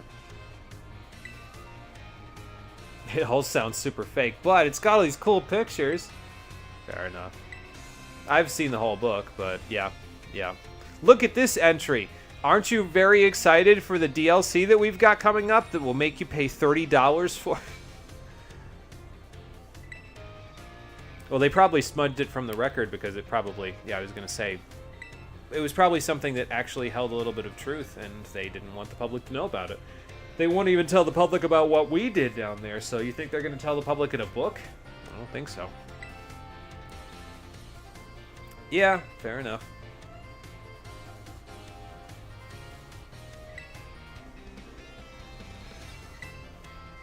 Yeah, but, like, he could just live a little longer rather than, you know... Isn't it hard to see the future if you die prematurely? Like, I know that's kind of morbid, but, like, that's what happened to his dad. And I'm not saying this to Arvin, I'm saying this inner monologue style, but... Yes, there is also that. You mean like a time paradox or something going on there? Huh. I wonder what that's all about. Well, we won't find out because we're not playing the DLC, so... Sure, of course it's all made up. Well, I mean, he also could have just, like, used the time machine to go backwards in time and turn it into a reality, like, stabilize the time loop so we wouldn't end up, like, I don't know, somewhere else. In the rift between space-time, because our timeline came unraveled, it seems. Buy now, only $30! It's funny because we used to get pissed off when Fire Emblem wanted us to pay $20 for the Revelation DLC in Fates. I was still pissed off about that. I'm still pissed off about that now, but now this game wants you to pay $30. It's like, oh, okay, here we go. Luigi's Mansion's more your speed, even if it sounds silly. Well, there's exceptions. Love 2, not enough recognition there. Clearly wasn't the plan to commit no breath. Yeah, no, it wasn't his plan, obviously. I just think that if you're going to do something that dangerous, if you want to see the future, maybe you shouldn't do something. Like, maybe you should reconsider, I guess is what I'm saying. Like, you think about the danger that could happen from you doing what he did, and it's like, well, I really want to see the future with my own eyes. You could just wait. Like, time waits for no man, but that works in your favor in that particular case, doesn't it? Because then you can see the future. Because the present won't wait for you. Waiter, there's a paradox in my soup. Yeah, that would be Scarlet. Here it only goes forward, yeah. Yeah, that's true, because in Scarlet there was actually like a... I wonder what he says in Scarlet now that I think about it, because in Scarlet the Pokemon are coming from the past rather than from the future, so... They still use a weird futuristic-looking time machine, though. But, you know, whatever. Arvin. Arvin. There. I noticed you focusing. You were kind of, like, burning a hole through the wall with your gaze. Are you okay? Okay, sure. Why not? So we're just going to go hang out in his room now, which is just as homey as you'd expect. They let you have a microwave in here? Actually, I think they... No, they don't let me have a microwave now that I think about it. I'm going to have to go look at my room, actually.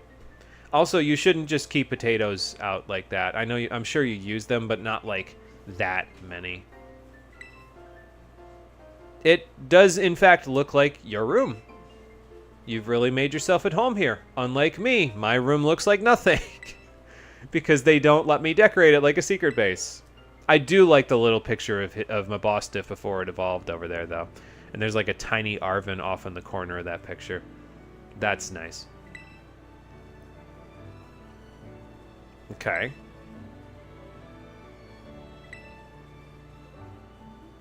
Yeah, I get that part.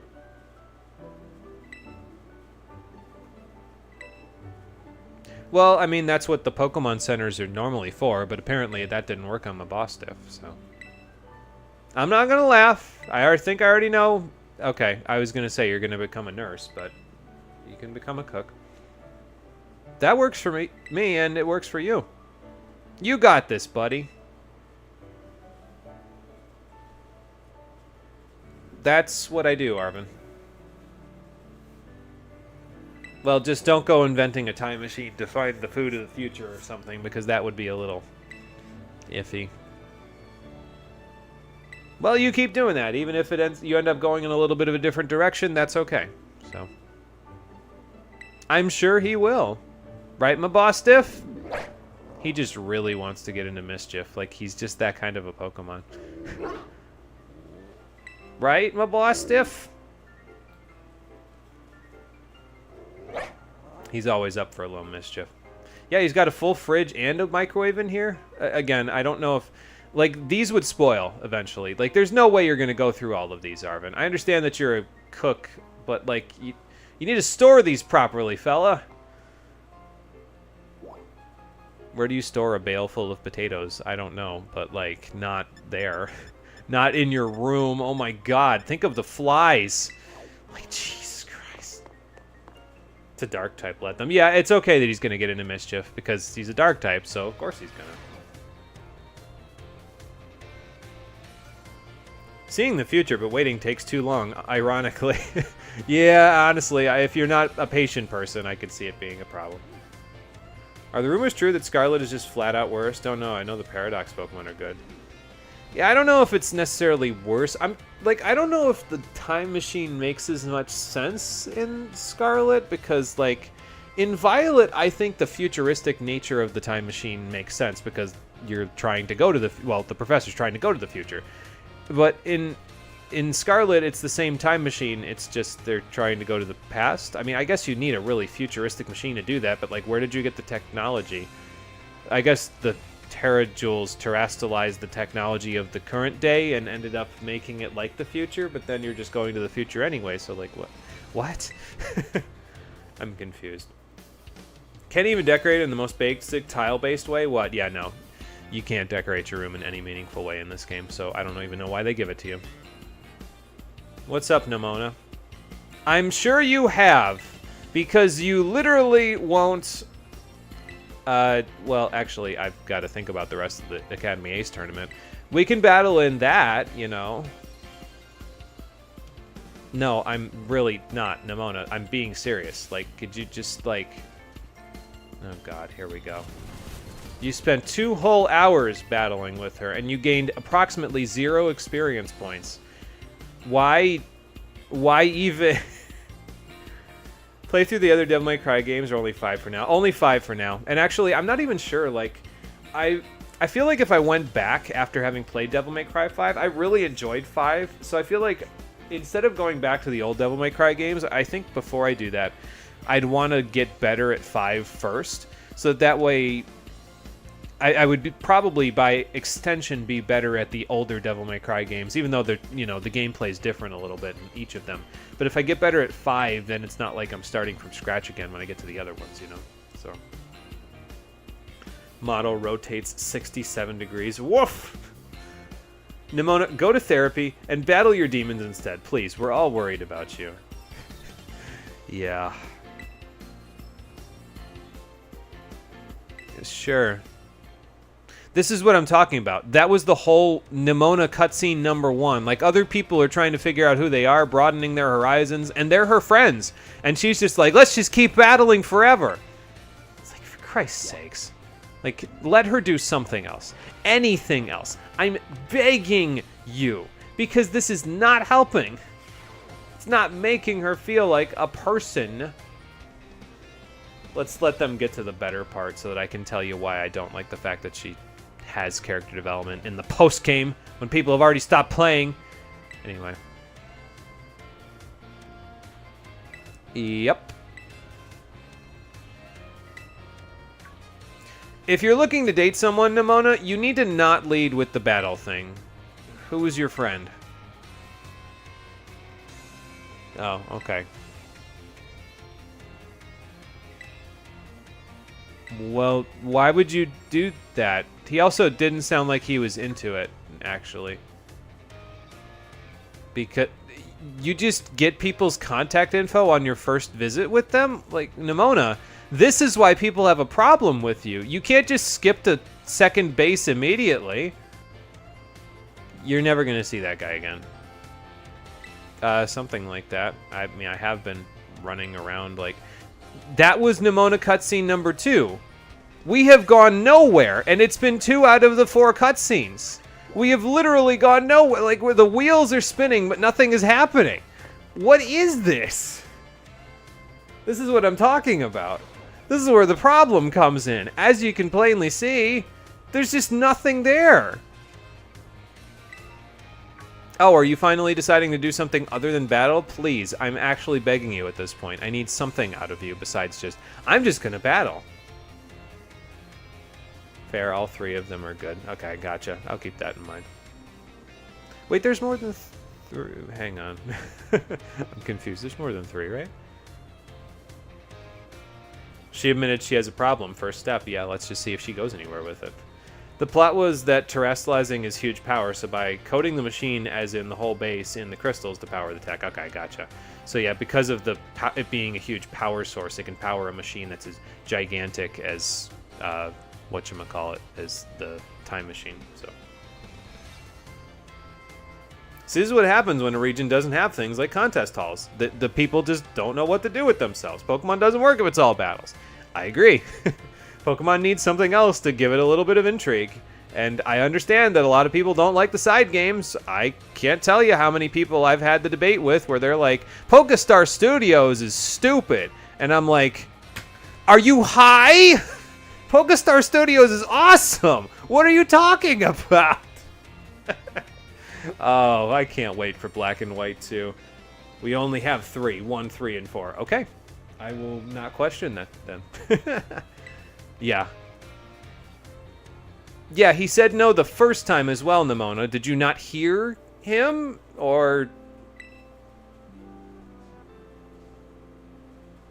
I mean, for some people, that's not how it is, Nimona, but you never really lose unless I came into the... You didn't lose before I came into the picture, as far as I'm aware, so, like, you can have fun battling even if you lose, but for most people, that's not a concern when it comes to you. They already know the outcome of the battle. That's the problem.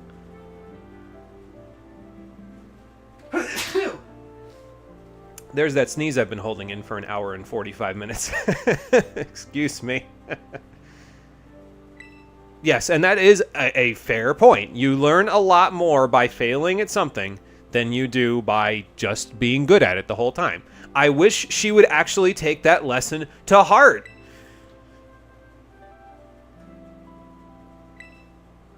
Well, no, I understand that part. It's not necessarily something that's really simple. Okay, so let's try getting you better at that. You're gonna suck at it for a while, but that's the point, Nimona. You can improve some more. You don't understand the kind of fire that lights underneath someone when all of a sudden they realize, wait, I have room to improve again?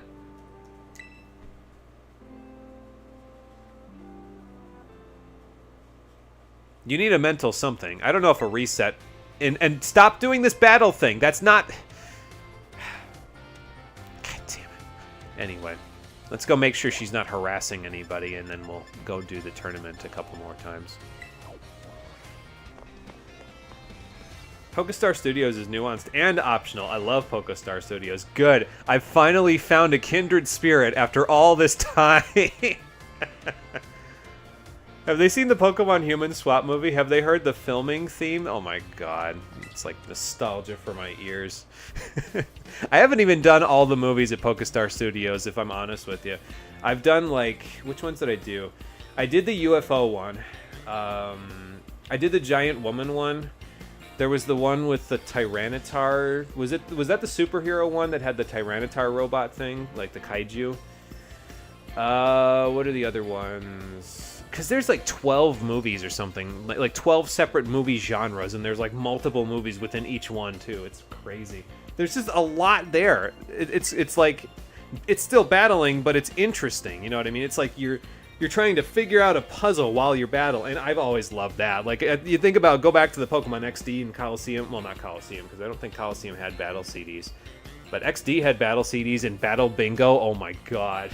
It was like lighting me up like a Christmas tree. Battle CDs and Battle Bingo. It's like, oh, Pokemon battles that are also puzzles? Okay, say no more.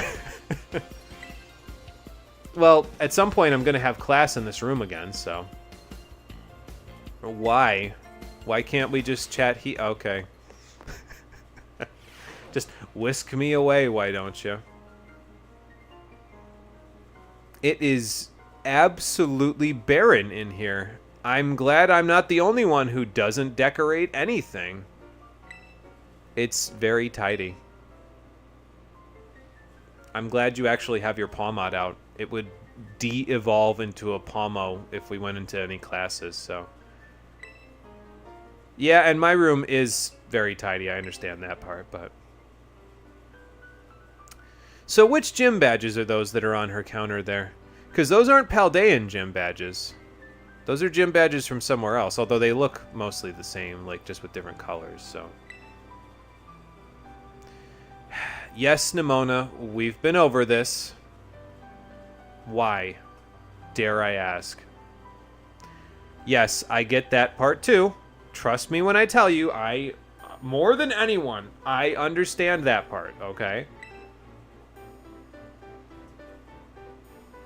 That's exactly right. Yeah, it's normally not that simple for most people. See, and this is the part that gets me, because I have been here where she is. Again, I told the story before, but I think it's worth reinforcing and talking about it again. Academically, all the way up through high school. Now, in college, I had to work at stuff a little bit more, and so this whole innate gift thing kind of started to piss me off. But all the way through high school...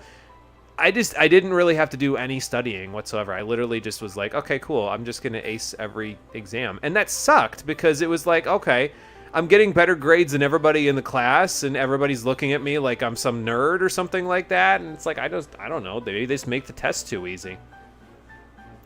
And it does. It puts a wall between you and everybody else. So this is why right here, right? Like, this is why I have such a problem, because I understand where she's coming from. The trouble is she isn't doing anything about it. When I got into high school, I started to get sick of the fact that I was so good at academics, but not good at anything else. I golfed. That was about it. I wasn't particularly good at that either. So I started branching out, right? I started playing tennis. I played soccer. What else did I started getting involved in volunteering events. Like, I branched out as far as I could, because I was just sick of being good at one thing. I said, it doesn't matter if I'm bad at every other thing that I do. I'm going to do them anyway, because then I can get better at them. And that was so refreshing as a person. Like, you don't understand. Just, like, how it's like bathing in the spring of life. It invigorates you in a way that nothing else does when you just pick something that you're not good at and you just work at it. It's food for the soul. And that's why I have a problem, because Nimona is just... She's going to have a moment here where she talks about it, and then for the rest of the game, like even into the DLC when she shows up again, she doubles down on the battling thing like this cutscene never happened. It's like, are you guys for real? Seriously? Do you not understand? Like, she's having a moment here that you literally locked to the post-game when no one's going to play this crap anymore before she has any character development at all, and then you're just going to have her revert again? Well, you shouldn't do that. You should find people who are tough enough to take you. So that's where I come in, I guess. But at the same time, you should also do something other than battle. If you're not good at catching, let's get you good at catching. Let's get you doing, I don't know, something else. Let's see if we can get you in as a foreign exchange student in the Hoenn region. So maybe you could learn how to do Pokemon contests, because those are somewhat fun. I don't know, whatever. What's that? Well, eventually one of us is going to outtake the other one because one of us is going to slow down on their battling and do something else. I'm probably going to be the one to flinch first because, quite honestly, I find only doing battling to be incredibly dull. But I suppose I am your friend, and eventually I'm going to have to break this news to you. I can't be a silent protagonist forever, so I'll have to be that friend for a while, I guess. Well, you wanted to bring me to your room. If you weren't embarrassed already, I'd be shocked. Oh, okay. I mean, you've literally only been in my room, like, what, twice at this point? Yeah, I'll be ready. I hope. See, she says, feel free to hang out, and then it's like, okay, are you just going to stand around over here doing, what, nothing? No, a tablespoon means a tablespoon, Nimona. It's the spoon that's bigger. A teaspoon is smaller. We have so much work to do, don't we, Pawmot? Well, if you think you can handle this all by yourself, far be it from me to stop you. I don't even want to be here. But yeah, so you can go to your friends' dorm rooms now at any point if you really want to. I don't know why you would want to, but there you go. They don't really say anything new for the rest of the game as far as I'm aware. Maybe in the DLC there's new dialogue, but I don't think so. A Tyranitar Godzilla reference, yes. Probably agree, but you really dislike Black and White 2 because they try to replace the first for not being good. Is that what it felt like? Because I don't know, it never really felt like they were trying to replace the first ones. It felt like the first one was the game for story, and Black and White 2 was the game for gameplay. Because, like, Black and White 1, the gameplay was fine, but it wasn't outstanding. Black and White 2, it really felt like they doubled down on the gameplay because that was something they could focus on now that they had a Pokemon game with a solid story in the form of Black and White 1. That was how it always felt for me, anyway. I don't know, but it could be different for other people. Don't these change every year in, like, all regions? You would think, yeah. Are there any weird ruins like in Undella Town in this game? Grottos? Nah. Like, please give me tiny secret spaces. I'm begging you. Make some friends. Maybe take up some time in Johto to try out the Pokeathlon. Oh, Pokeathlon was fun, too. I just wish it wasn't, like, so much touchscreen stuff, because as an older adult now, I can't really do all that touchscreen stuff. Oh, that was so good content back then. Oh, yeah. She has no big spoon, little spoon. Sheesh, Nimona. It's like she's not even cognizant of all the weird stuff that people post on the internet about her. She's probably better off for it, if I'm quite honest with you. Keep that innocence. It probably keeps you sane. Anyway, so now you can redo the tournament. I don't think there are any other events at the school other than the ones we can't complete. Like Miss Rhyfor's, because I won't be a domestic terrorist. Mr. Saguaro's, because I can't get a Sweet Herba Mystica without doing an absolutely insane amount of terror raids that I have no, like, inkling to do, and even then, the terror raids you get are random, so you may not even get the ones that have the Sweet Herba Mystica in them. Also, he gives you a cup, if I remember correctly, as a reward. Like, for your picnic set, a cup. Really? That's it? I go through all of this work, Like, I've done worse grinds in Final Fantasy 12 when I did a I don't even know if it was a 100% file in that one, because a 100% file in 12, for some godforsaken reason, some crazy people on the internet decided 100% in Final Fantasy 12 was collect 99 of every item in the game, and it's like, no, I have a life to live, actually. I did all the content in it, though, back on the PS2, and I've done worse grinds in that game for stuff than this Herba Mystica crap. Anyway. Let's go do another tournament with the reserve team to send them off, and then we'll send off this whole playthrough by using the team that got us here as the last team that we used for the one final tournament. Because there's like a bunch of different people that you can fight in these tournaments, so that's why I want to kind of do a bunch of them, because hopefully we'll get different opponents so we can see other people's teams. So personally, I'm hoping to see Nurse Miriam in here because I actually really like the theming of her team, but we'll see. Nimona is the 2D damsel right now, for real. I just want to battle. You have to want something else. Like, there must be something you want. I don't know. What do you want to do? I just want to make you happy. Like, Nimona, please just piss off. They probably mean black and white, too. We are not the same. 99 of everything? Haven't done that since Bowser's Inside Story. Sounds bad. Oh, it's bad. Like, there are some items in that game where it's like... So the way that it used to be on the PS2 is you'd had this area called the Cerobi Steppe. It serves no purpose in the gameplay other than to house about 100 chests that have about a 20% or less chance to spawn on any given time that you zone in and out of the zone. And they only contain, like, gil, which is the currency of the game, or trash loot, unless you're wearing a very specific accessory that you had to get from completely opposite side of the whole friggin' area of the game. So then you wear that, it's a diamond armlet, you wear that to change the contents of the loot, so now you're still dealing with 20% or less for the spawn rates for the chest. You have to wear this random armlet, and then you have like a 5 in 100 chance of getting an actual good thing out of that treasure chest. Otherwise, it's just something called a Knot of Rust, which is a good item because you can throw it at enemies to deal fixed damage, but it's not the item they were looking for from those chests. And there's like... most of the endgame gear is just stashed in those chests. It was terrible. I hated every second of opening those treasure chests. I eventually said, screw it, I'm going to try to get these in another way, and there are other ways to do it. That's just the most convenient way, because you're opening like 100 treasure chests. It's like playing a gacha. It's not a wonder I never liked mobile games, because I was literally given PTSD by Final Fantasy 12 for that stuff. Okay, well, this is a good start. We got Mr. Saguaro to start with. That's new. Let's see what you got, Mr. Saguaro. Show me the team that wants me to get the sweet Herba Mystica. Nice magic trick. You know, that's about right, actually. Of course he'd have a Pachirisu. Why wouldn't he? I feel like this is a reference, though, right? Because, like, the Pachirisu was the one that, like... it had like a follow me set or something like that, and it won one of the big Pokemon tournaments way back in the day, so they figured, let's reference that, you know what I mean? So, that might be the only reason Pachirisu's in this game, which is fine.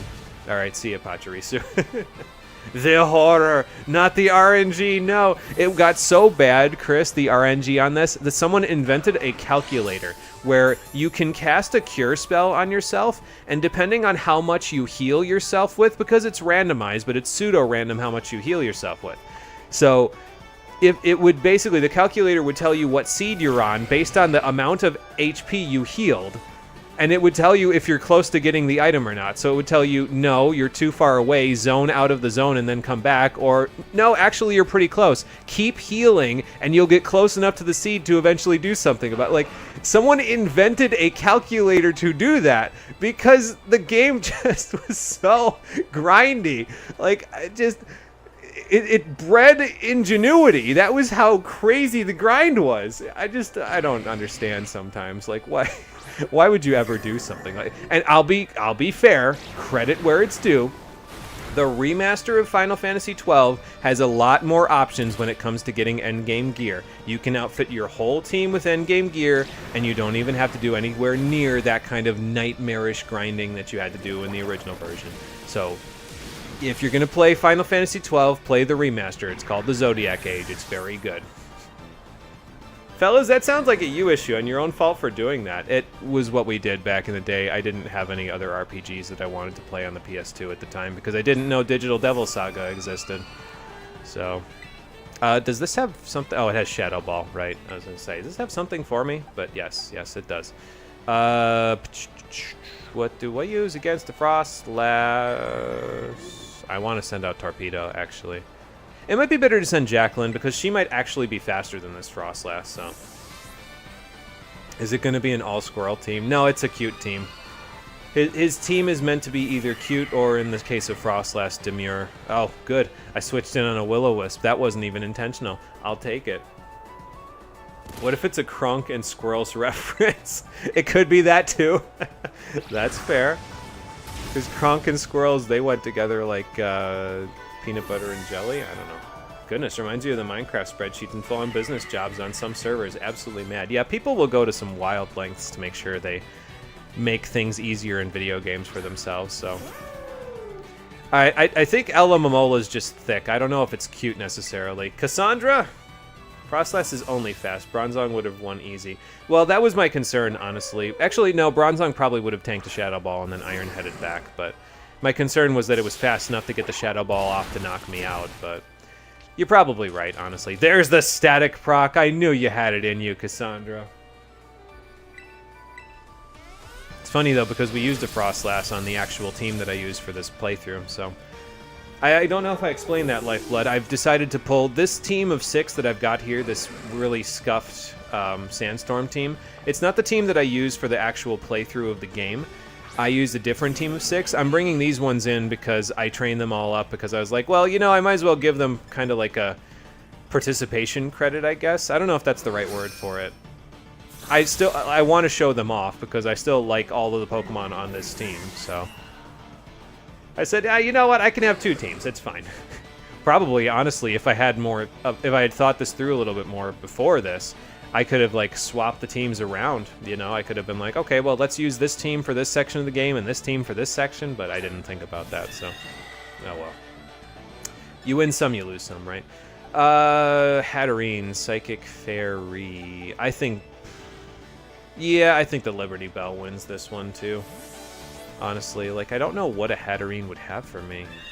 I guess we'll find out, won't we? Maybe Brutal Swing? Knockoff? Something like that. See, you're trying to hide from the students that you like sweet stuff, but, like, you're not doing a very good job when you're talking about it right here. Anywho, it's 4 in the morning. Gonna go to bed tonight. Alright, sounds like a plan, Lifeblood. Thanks for stopping by. Have a good night. We'll be back with a new game on Thursday. Well, it's not a new game in that respect, but a new game for the stream. Actually, it's not even a new game for the stream now that I think about it. We'll talk about it on Thursday. See ya. I'm not even going to Terra. I am faster than this Hatterene. That's impressive. No, actually, I know why that is. I capped Bronzong's speed IV. Never mind. That makes more sense now. I did that for all of the team members, for all 6 in this team and all 6 for the other team, too. I capped all of their speed IVs, except... for Arboliva's, because I wanted her to Giga Drain and be second, so... I mean, a balanced Pokemon team is a good secret to strength, excuse me. But I do eat a balanced diet anyway, so... Fair enough, Mr. Seguro. Sorry for not completing your side quests. It's just never gonna happen. Okay, well, Penny's in it. I don't think we get to hear her battle theme, though. Even though she's here. Yeah, that's disappointing. I don't know why they do this. Like, why overwrite all of the work that you did? Like, you get to hear Penny's battle theme once. Like, can I hear it again? It's pretty good. Please? Like, there's nothing wrong with this jazz theme. I just don't... I don't think it should be overriding the battle themes of other people. Like, if they have unique battle themes, do it. Maybe do it for the faculty members, sure, but, like... not for Penny, not for Arvin. Like, Geeta got to have, I think, did she have her theme? I forget, I wasn't even paying attention, honestly. I was gonna say, you're gonna have to do more than Baby Doll Eyes me there, Penny. Abaddon is a terrifying monstrosity. I don't think he cares if you have baby doll eyes. Look at how done he is with life. Look at his eyes.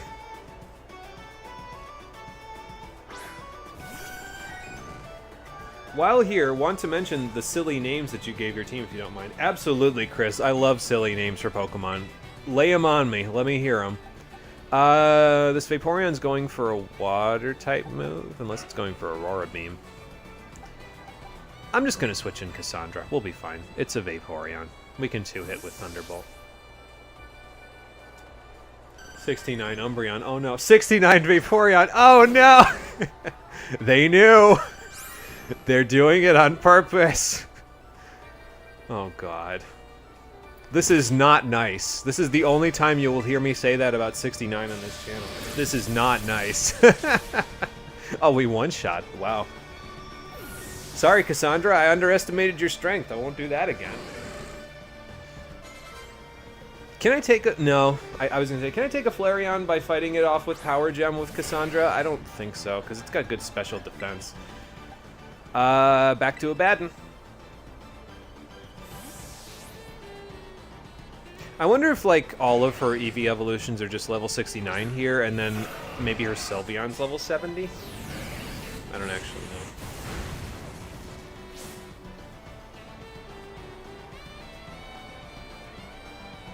First off is Mum Num, your Squavit. Okay, we're off to a good start already.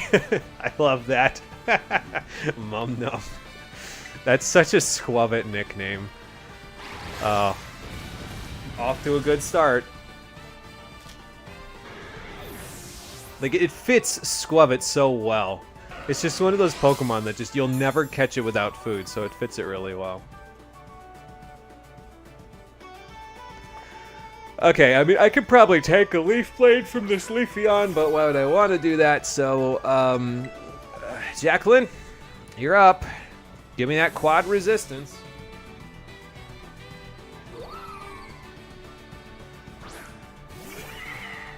Tarounhalo, you're a Tarantula. Tarounhalo. I'm trying to place that one. This one's not as easy as Mum Num for me. Or is it supposed to be something? I don't know what the reference is for that one. Sorry, that's me being... Unless it's like a Quentin Tarantino reference and it's actually like Torrent Hilo. I don't know. Sorry, some of these are good. Like, some of them I get right away, and some of them it bounces right off of me. It's like my brain is halfway made of rubber and halfway wrinkled. I don't know. Alright, back to Abaddon. Senorita the Ralts. Yeah, that sounds about right. But you see, it's a male Ralts. Oh, okay. Well. Yeah, no thunders for you.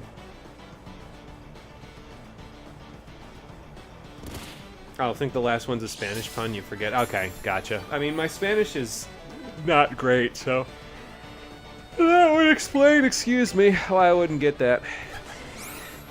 Oh, yeah, I can talk about this. I'm while we're listening to your nicknames. I'm upset because so last night was actually going to be like one of the best sleeping nights that we're probably going to get this whole summer because it was a low of 58 degrees Fahrenheit. I was super excited. I was like, I'm actually going to be cool in my room for one night. This never happens, and it's probably not going to happen again for the rest of the summer. I better take advantage of it. So we have radiators as heat sources in this house. You know, somebody in this house left the radiator heat on high enough to where when it got down to 58 degrees, it activated the radiator. So I'm sitting in my room. I'm trying to sleep. It's like 3 o'clock. I've been tossing and turning for like 2 hours at this point. I'm like, why is it so hot? And then I feel the radiator. I'm like, this thing's giving off heat. What the hell? Come to find out, they left the radiator heat on like 70 degrees. I'm like, okay, no, turn that down, please. I got like an hour and a half of sleep last night because of that. Because I didn't want to go downstairs. The problem is that the radiator is on the the thermostat for the radiators, it's downstairs. And if I go downstairs at 3 o'clock to turn it off, I wake up the dog, and she will wake the dead with her bark. So I can't just take that chance and have her wake everyone up, because then everybody's miserable. So I said, okay, I'm just going to try to sleep, and I ended up taking the L and It's probably why I'm in such a weird mood today, actually, now that I think about it. Like, I went golfing, so I'm physically tired. I'm mentally exhausted because I got like an hour and a half of sleep last night. So I'm just, I don't know. I'm not in my right mind, apparently. Please leave a message after the tone because I'm out of my mind, but that's not anything new. So, Moose the Meryl, Pico the Fletchling. Yeah, these are pretty good. Moose is a good one for Meryl. Why is it called Moose? Because headbutt. Actually, it's funny, speaking of Moose, where I went in the, when I went hiking in the mountains,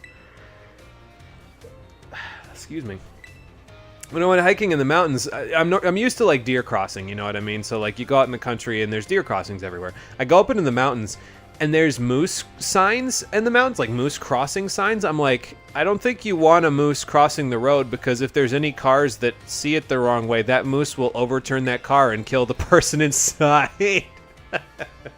Oh, we got a repeat. We got Mr. Jacques again. Ah, that's okay. The problem is that if you get a repeat, they have, as far as I'm aware, the same team that they had previously. Like, the levels and everything are even the same, so... And, I mean, he started with Arcanine, so yeah, that looks about right. I am a fan of his team, let's be clear on that, but I didn't have to see it twice. I'd like to see the other teams, you know? Yeah, they're the same levels and everything. Abaddon, are you? Oh, okay, there you are. Hey, are you okay? Did you end up in the other world again? Is Braska's final A on there? I can't keep making these references without Marie being here. She'll get mad at me. Senor Taco the Lechonk. That's a good one, too. Senor Taco. Pretzel the Fido. Of course, of course. I mean, that only makes sense. If I didn't have the Interceptor nickname, that's exactly what I would have named my Dachshund, is Pretzel. So, that's a good one. Moose are the size of a Mudsdale. Yeah, absolutely. Oh my god, they're humongous. They're like bigger than my car is tall. It's ridiculous. What's Lurantis? Okay. Well, this is gonna go the same way as it went before. Last but not least, Woohoo the Whooper. Yep, that is a Whooper nickname. That is a very Whooper nickname. So, absolutely. These are all really good, Chris. Those are all really good. You should be proud of those. I'm especially a big fan of Mum Num. Like, that one's just like, mwah, chef's kiss.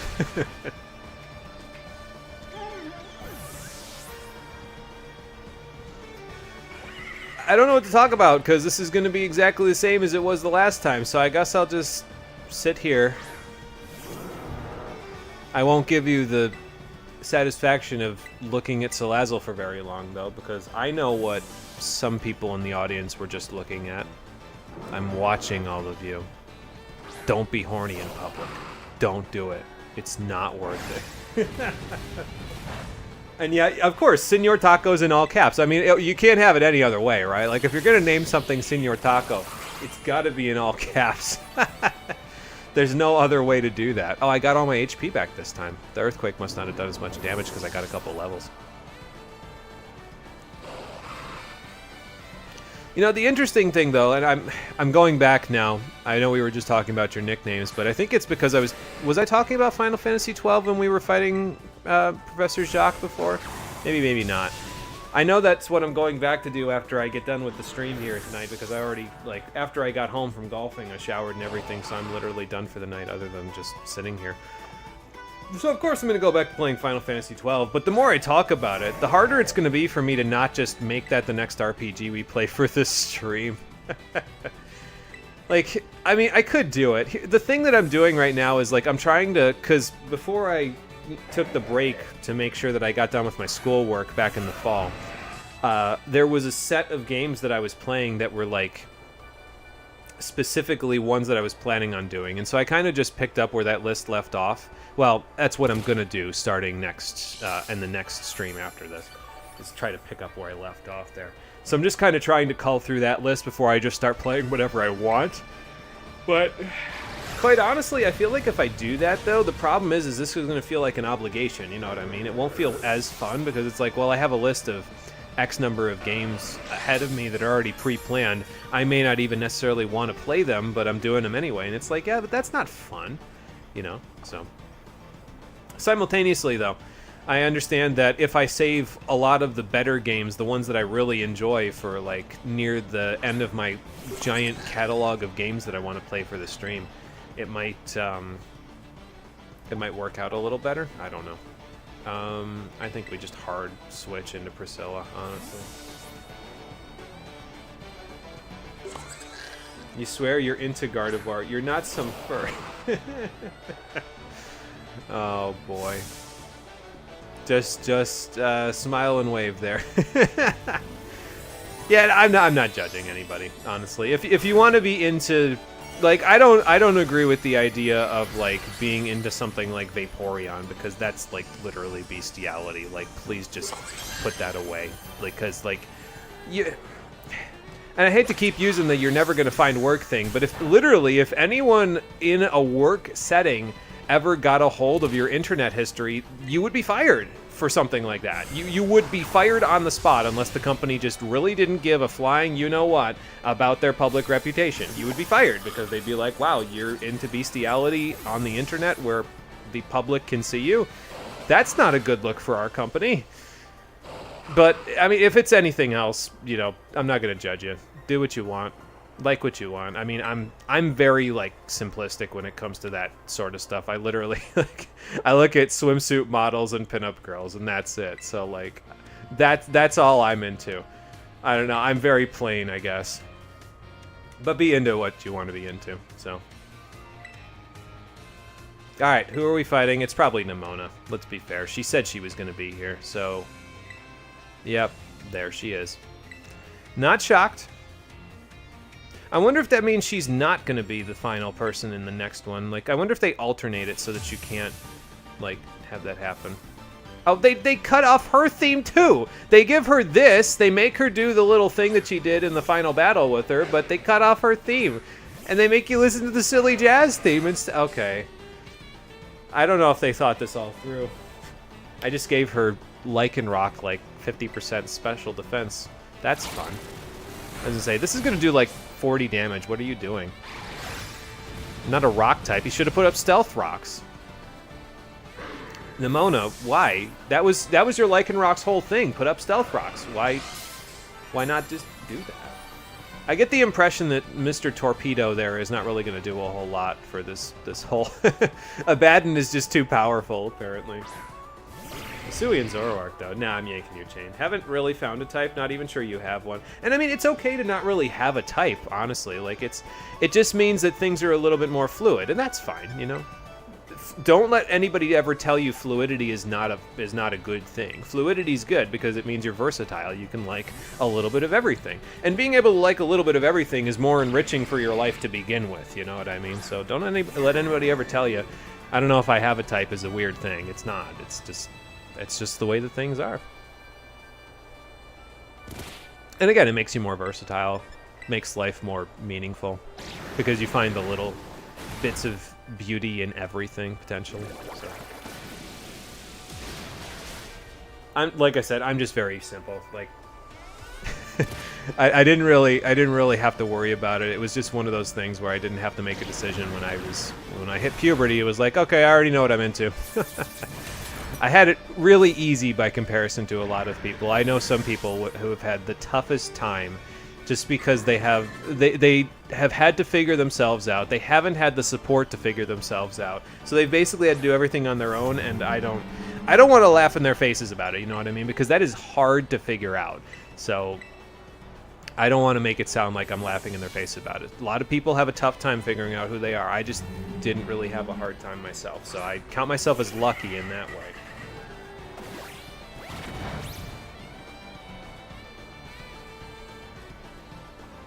Yeah, alright. You can pry the lewd jokes from my cold, dead hands, though. No, keep the lewd jokes. The lewd jokes are fine. That's not the problem. There's no problem with those. So, that's just having fun.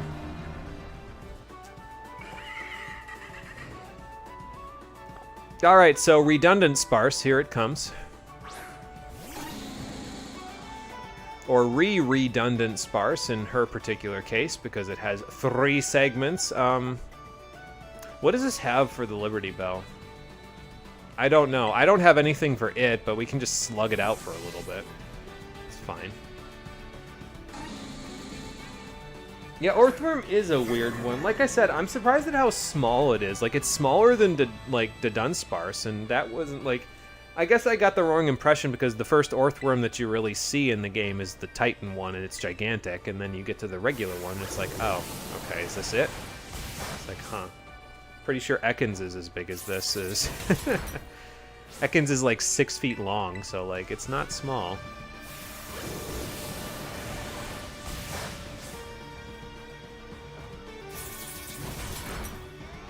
Wow, I didn't KO. I mean, it's... Well, it could crit me, and that might KO me with this Hyper Drill. But I'm just slugging it out anyway, so I don't care. If Nimona takes a Pokemon from me, that's fine, because, like... Has she fainted any of my Pokemon across this whole game? Like, I'm trying to think. Nothing's ringing a bell, so I don't know that she has. Okay, so this Pawmot probably sees a KO with pretty much anything.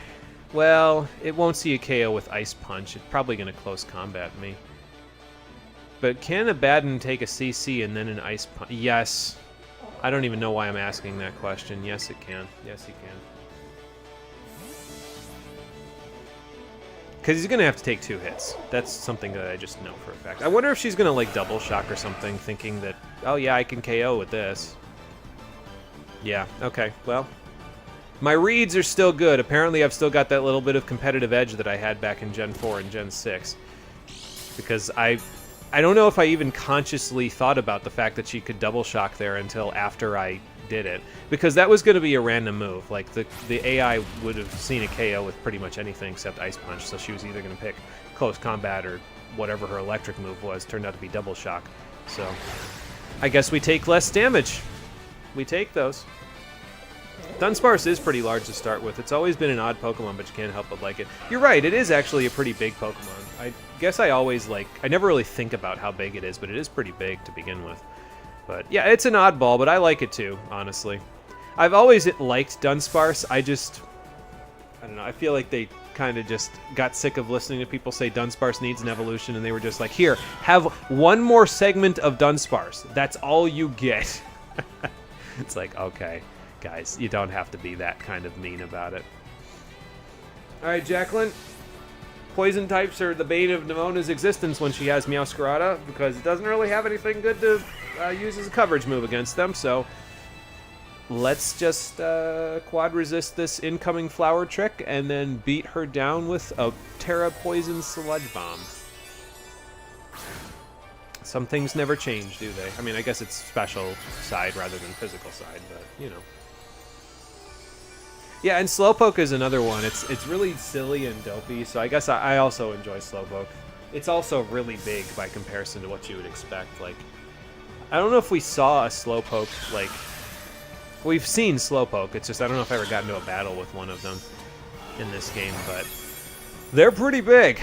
Their tail's probably, like, if you look at them from, like, in terms of the height that the tail gets off of them, it's probably as tall as I am, quite honestly, like, in-game, so.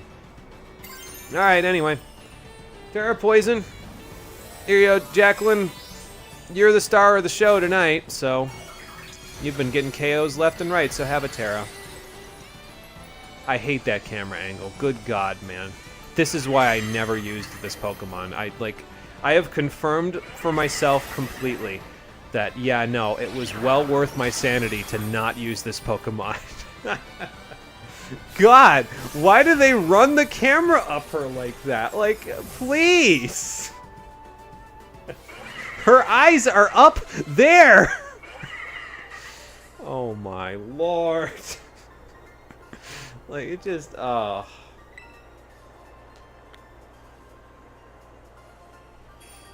Anyway, that's 2 tournaments down.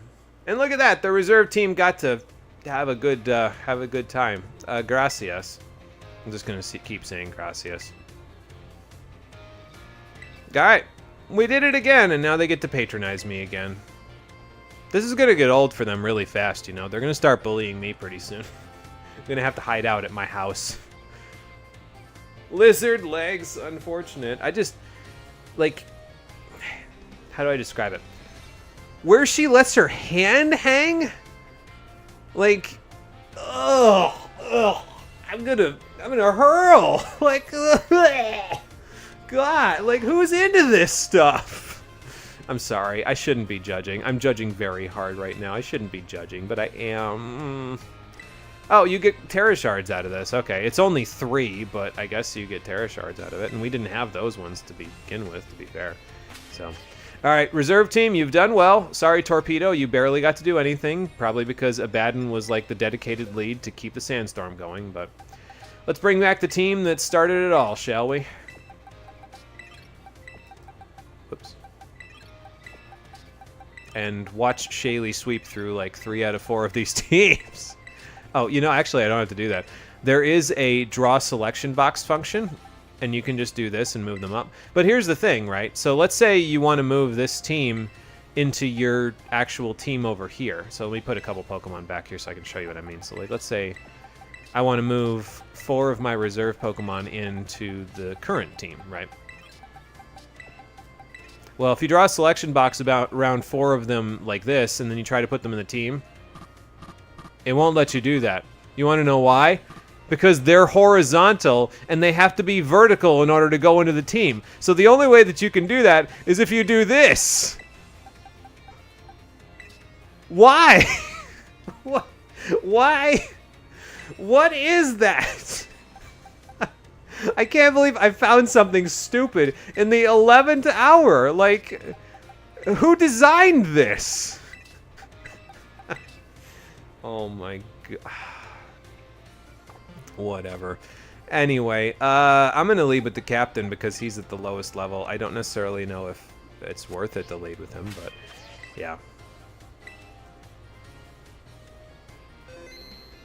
Unless you're a freak, of course. Your cousin's into that. I don't speak to him about it. Bad design. Yeah, I don't understand what that, like, you're never going to have your team. Who puts their teams into the boxes vertically? Like, there's only room for 5 members up and down like this. Like, if you're going to do that, then this needs to be not a 6x5. It needs to be a 5x6 grid. You know what I mean? So that way you can fit your whole team. Like, you can just select the whole team all the way down and then move them over. That would make sense if it was a 1 2 3 4 5 by 1 2 3 4 5 and then one more 6. It would make sense for you to do that because then it would, you know, you could fit the whole team up and down. You can't fit the whole team up and down. So what? I don't even with this game anymore. It's too odd for me. Let's do one last tournament and then call it a day, shall we? Know how to fix that in 10 minutes. God, it's like, I almost like, it's one of those weird design things where it's like, this fix is so simple, you know what I mean? Like, it's almost like when, because I talked about this when we played Final Fantasy 13 for the stream, not too, was it? Actually, it wasn't that long ago, but well, maybe it was. It was a year and a half, 2 years ago, I think. Anyway, not the point. A lot of people on the internet, when that game came out, said, oh, the game plays itself because you can just pick auto battle the whole game. And I was like, there's a simple fix for that, actually. You can go into the options menu and make the default selection for battle not auto battle. And there you go. The game can't play itself anymore unless you cognizantly select auto battle because you're lazy. And fair play, I have selected auto battle before in that game because I was lazy. I always regret it, but I've done it. Oh, come on, guys. Like, give me other people, please. Like, there's like 10, not 10, like 15 different people you can fight in this damn tournament. I keep getting similar ones. And also, Arvin in round 1 again. It's feeling like the World Martial Arts Tournament all over again here. Auto battle. Acknowledgement of how boring it is. Yeah, well, that's the trouble, right? Is that, like, I mean, if you played all of Final Fantasy 13 on auto battle, yes, the game would be very boring because you literally auto battled through all of the video game. You didn't get to enjoy being able to select moves that made sense next to each other and built your gauges up as fast as humanly possible. there's a dopamine hit that happens when you do that, and you're literally ignoring it in favor of clicking auto battle the whole time. Why would you do that to yourself?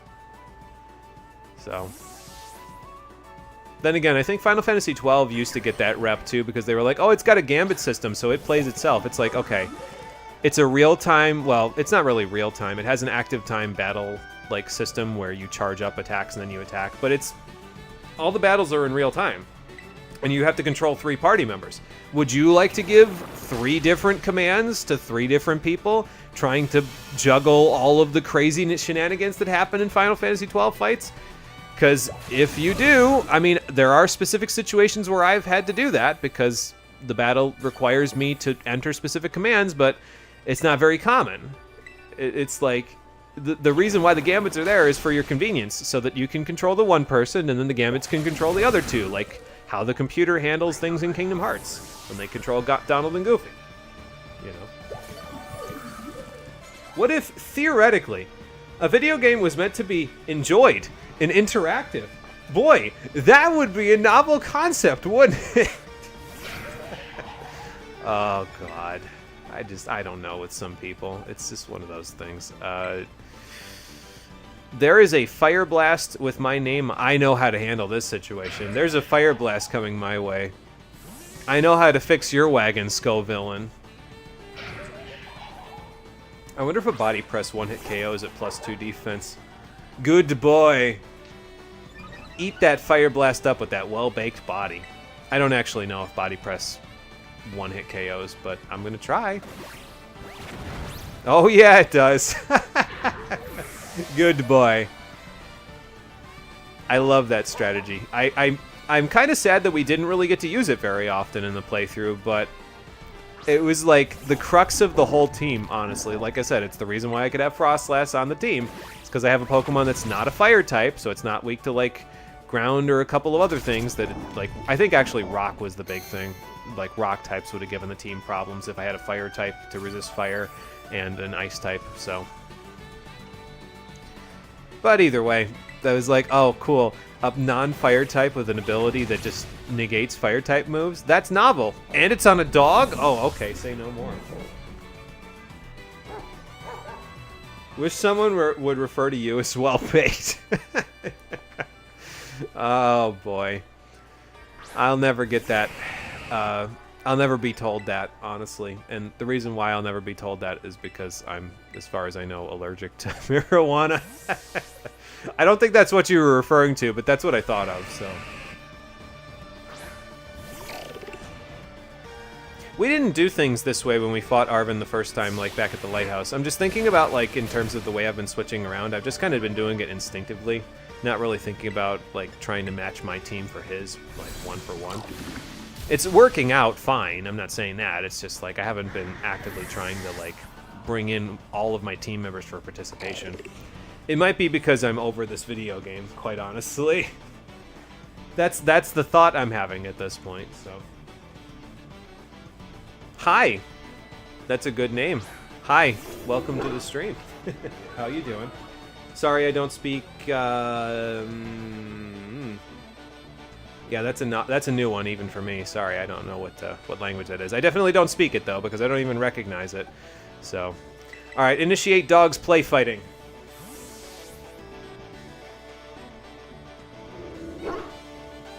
I also really like, and I think this is part of the reason why I'm a little bit endeared to Arven, is because he has a dog and I have a dog, and as it turns out, my dog is a pretty good type matchup against his dog, so our dogs just end up play fighting at the end of the video game. It's just one of those things, you know what I mean? It's just little things that just... There are points in this game where I am having fun. Let's not get it twisted. It's still Pokemon after all. There's still fun to be had. But, yeah. Call you Zay. I will call you Zay. Okay. It's interesting. So it seems like the user, like where everyone else's usernames are, that's where your chat message is. I've never seen that before. It's interesting. So like maybe your username is the stuff that I don't recognize, and then your text is next to it. Yeah, I've never seen that before. That's cool. Thanks for showing me something novel. I didn't know that about YouTube. So, actually have the same kind of issue. Pretty sure it would just make you sick to be around. Yeah, honestly, it wouldn't be very good for me, and it wouldn't be very good for anybody else. I just, like, it's weird. Like, I think it's the fumes, honestly. Like, the fumes just make my, like, you know how when you eat pineapple, like, sometimes it makes your throat swell up a little bit, because that's just, like, there's compounds, like phenolic compounds in pineapple that just does that to everybody. It's like that, except instead of it making, like, my, like, esophagus, like, swell up a little bit, it just makes my, like, trachea close up, basically. Maybe not trachea, the trachea is hard. Yeah, it just makes my throat, like, where I breathe air, it just closes up, and it's not really good, so. Makes me cough a lot. But yeah, Zay, welcome to the stream. Thanks for joining. We are just about done with the game. I'm doing the last Academy Ace tournament. I'm trying to get new opponents here, but I keep getting the same ones. We've only got one more chance at seeing, like, any of our other teachers, or Nurse Miriam, or who else? I don't remember who else. I'd have to look at the full list. You know what I'll do is I'll look at the full list after we're done with this, like this tournament itself, so that way we can see who else we could have gotten, because we're getting a lot of repeats, which is unfortunate, but I'm not gonna keep doing this. You know, I'd like to end this stream sometime tonight. Gives you a feeling of heat stroke, that kind of heavy want to puke feeling. Yeah, and that's not really a lot of fun either. Yeah, so I think about how I feel about it, and I'm thinking about the way that you describe it, and I'm trying to understand how people enjoy it.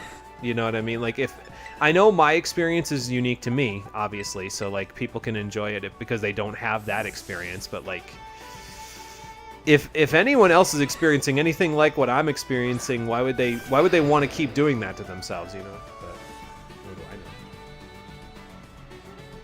Game name: Pokemon Violet. Generation 9 of Pokemon. Could also be playing Scarlet, but I chose to play Violet instead, so. I was gonna say, you got loaded dice on that Jolteon there? I don't remember if loaded dice makes double kick more powerful. It might, but I could be misremembering that. Because double kick only ever hits twice, so loaded dice wouldn't really do anything there. Are we getting the broom out, Shaylee? Do I KO a Vaporeon at +1 with Earthquake? I don't know. I'm gonna try. I do! Might be getting the broom out. We didn't do this with Arven, so maybe not. With the well, no, actually, we can. Well, let me think about this. Crunch and Aerial Ace will do the same amount of damage because Crunch is stab and Aerial Ace is super effective. Earthquake will do less. I'm just gonna Crunch and see how much we do at +2. I don't think it's gonna KO a Leafeon though. Oh my god, it KO'd a Leafeon. Leafeon is defensive. What in the world, Shaylee? Pokemon is scary. It just takes names sometimes. It's just like, let her get going, and she never stops. She'll roll right over you. Guess it's like putting alcohol in a cut hurts and then it numbs it a bit. Yeah, I guess kind of, honestly. Although, in the case of the marijuana, it's the THC doing that to your brain. It's just numbing your brain after a while. Do I have Score Bunny? So Score Bunny isn't available in Pokemon Violet. It's well, it is, but not until the DLC. So I can't get it at the moment because I'm not in the DLC. So no, I don't have a Score Bunny. Sorry. Yeah, I only have 2 speeds here, Penny. Helping my friends and running people over with the Moxie boosted Crocodile. Apparently. I'm just gonna stay in and keep earthquaking. Like, at this point, we might as well just let the train keep going, you know? Don't like the idea of drinking and such in general. I feel like you do something you regret. Yeah, and honestly, having drank socially for a few... Well, I haven't actually... So, I don't know if this is something worth celebrating, but I haven't actually drank any, like, alcohol in... Definitely since before the pandemic. I don't think it's been 10 years, actually, but I think it's been pretty close. It's probably been like 8 years since I've had an alcoholic beverage. I used to drink socially back when I was able to, like once I turned 21 and I was in college and stuff. And like I drank socially, but I also drank heavily a couple of times. And I didn't like myself when I was drunk. I was a mean drunk, and I was like, I'm never doing this again because I don't like what this is doing to my brain, and I don't like what this is doing to the person that I am. So yeah, I get that, honestly. Yeah, game over! Wait, is Shayla in the floor? Shaylee, she might have been in the floor there just now. Okay, we got Nurse Miriam. She was the only one I was really looking forward to, honestly. Yeah, they have to introduce you in some way with some nickname, I guess. Whatever.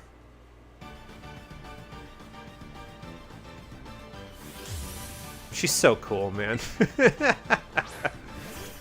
So, why do I like her team? She's a nurse, and the Pokemon that she uses on her team are themed after household remedies for being sick. Like hypnotherapy, and acupuncture, and essential oils. And like, okay. Someone is thinking at the Pokemon company. Like, I can see it. They were just like, well, look at all these Pokemon with Pokedex. Hey, we can make a team full of all household remedies Pokemon.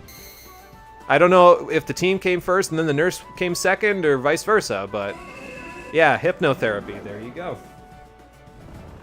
Nice. Now there is some creativity. Yeah, exactly. That's what I'm saying. Like, it's sometimes I can see it, you know what I mean? Sometimes I can see the gears turning at the Pokemon Company. There are people that still care about this series, as it turns out. You just have to really squint to find them. Alright, well, Shaylee, you're going to have to wake up sometime this century, because that Hypno's going to drain away all your HP pretty soon.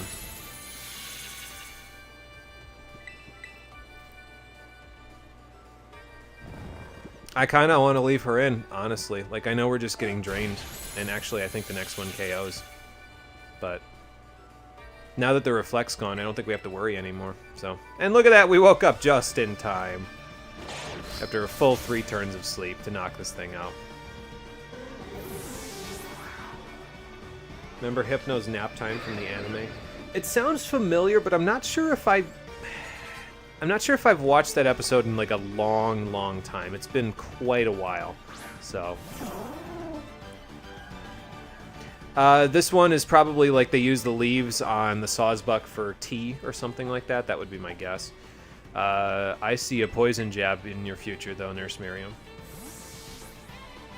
But yeah, it rings a bell. Was it from season 1 that they did Hypno's nap time, or when did they do Hypno's nap time? I don't remember. It's been a while for me. Well, that would have KO'd Shaylee, yeah. For what it's worth. I don't think you want to use those tea leaves anymore. They might be coated in a poison that may or may not be lethal. I don't know how lethal Roxas's poison is. I didn't look at his Pokedex entry hard enough to know. Alright, Electros. Oh look, the underground of Mesagoza. Because the Electros doesn't float high enough up the ground anymore to do that. I can't really do anything with this thing, can I? I mean, I guess I could switch in Houseplant, but this thing has coverage out the wazoo, so I mean, it might have coverage for the Toxtricity, even. I'm just gonna stay in. Liquidation, I guess I can handle that. But yeah, leeches. Here's the leeches household remedy. Would not recommend that one. They will suck out your soul, along with all your blood. I guess it depends on the leech, right? Ice Pack! She has a Glalie. It's an Ice Pack. I want to see it explode. Genuinely, I want to see it use Explosion right now. I think it would be really funny. Just the Ice Pack, just ba-boom! Oh, I'm an easily amused person, if you couldn't tell. The one where a kid climbs a tree like a Caterpie and Misty X. Oh, Misty in the Seal. Yeah, yeah, I remember that episode now. Yeah, yeah. Oh, God. Yeah, it probably was season 1, but a later episode. Gosh, it's been over 10 years now. I'm old. Oh, I get that, honestly. Like, I'm aging like a crumbling temple over here. I'm trying to stay as in shape as I can. I mean, I walked a couple of miles today while I was golfing, so like that's at least good. I'm keeping myself somewhat in shape, but I don't know if it's the best shape I could be in. But I'm doing the best I can. She didn't explode with the ice pack. Like I said, I think it would have been really funny, but yeah, it's fine. Pincurchin, so acupuncture. This one is weak to the ground type moves, though, unlike Electros. Although Shaylee's looking a little under the weather, maybe we'll let Houseplant come in and finally use that coverage move that I got for her. Actually, she's used it once, I think. Like, when it isn't just like, oh, I can KO with anything, you know? I think she used it to actually hit something super effectively before. Spikes at this late hour of the battle, Nurse Miriam. Maybe you should have had this Pincurchin out first. Just a thought. Like I said, they're thinking creatively in terms of the team, like, theming.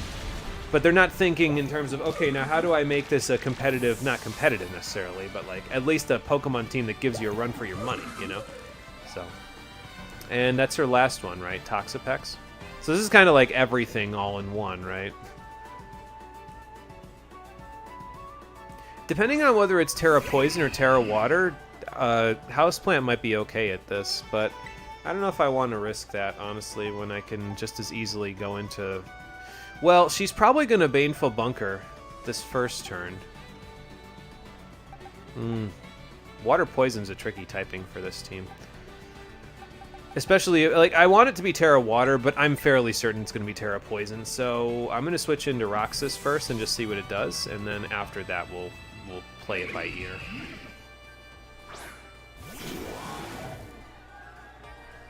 Oh no, the spikes. She even says my catchphrase! I knew I had a reason to like this woman. I mean, that's a fairly obvious catchphrase when it comes to terastallizing, but, like, I didn't even know that she said that. I've never done this tournament more than the required amount, so I didn't even know she said that. Yeah, sure you will. How bad is it going to be? Venoshock? You haven't even Toxic Spikes, though. Okay. Fair enough. I'm just going to Thunder Punch you a couple of times. I hope that's okay. I'm going to Thunder Punch you about 4 times. Holy God, I forgot how tanky Toxapex is. Jesus, that was nothing. Okay, how do we solve this problem? So it's going to Liquidate again. You know, I could probably just go into the Captain because I don't know that she necessarily has much of anything for an Assault Vest Clawitzer. And she's Terra Poison now, so Water Pulse will still do pretty good damage. Just think, this was a Pokemon I was planning on using in my team at one point when I had the Dragonair team. I don't remember if I showed the full Dragonair team. I think I did, but it was like a Spidops, an Umbreon, a Mismagius, a Toxapex, a Dragonair, and an Iron Treads, and that was the team. And that team would have been defensive cancer, quite honestly. Oh, good. Speaking of cancer, I don't know if I have anything to break through this thing, at least not without healing stuff. I'm just going to keep Water Pulsing. It's fine. It'll confuse eventually. This one's for Arven's hair. Yeah, Toxapex. Oh, she didn't heal. Good. Okay. Can quote the entries for Gen 4, but ones like Toxapex slip by anymore. Yeah, quite honestly, I think the only reason why I know Toxapex is because all I heard my friends talk about in Gen 7's metagame when I didn't participate in it was how tanky this thing was. They were like, it makes the metagame worse because you can just have that, and I think Ferrothorn was the other one. And it's like, and you just can't die. And it's like, okay. No, ma'am. Like I said, 2 speeds. I didn't get to use Shaylee to sweep that time. I let everybody else get participation, but... Thanks, Nurse Miriam. See, this is what I'm talking about. I just like who she is, you know what I mean? Like, and she's a bit character. She doesn't have to have crazy development, but she is at the very least a good person. And look, it's Nimona again. So I got my 3 friends and Nurse Miriam. I don't know how I feel about that, but there we go.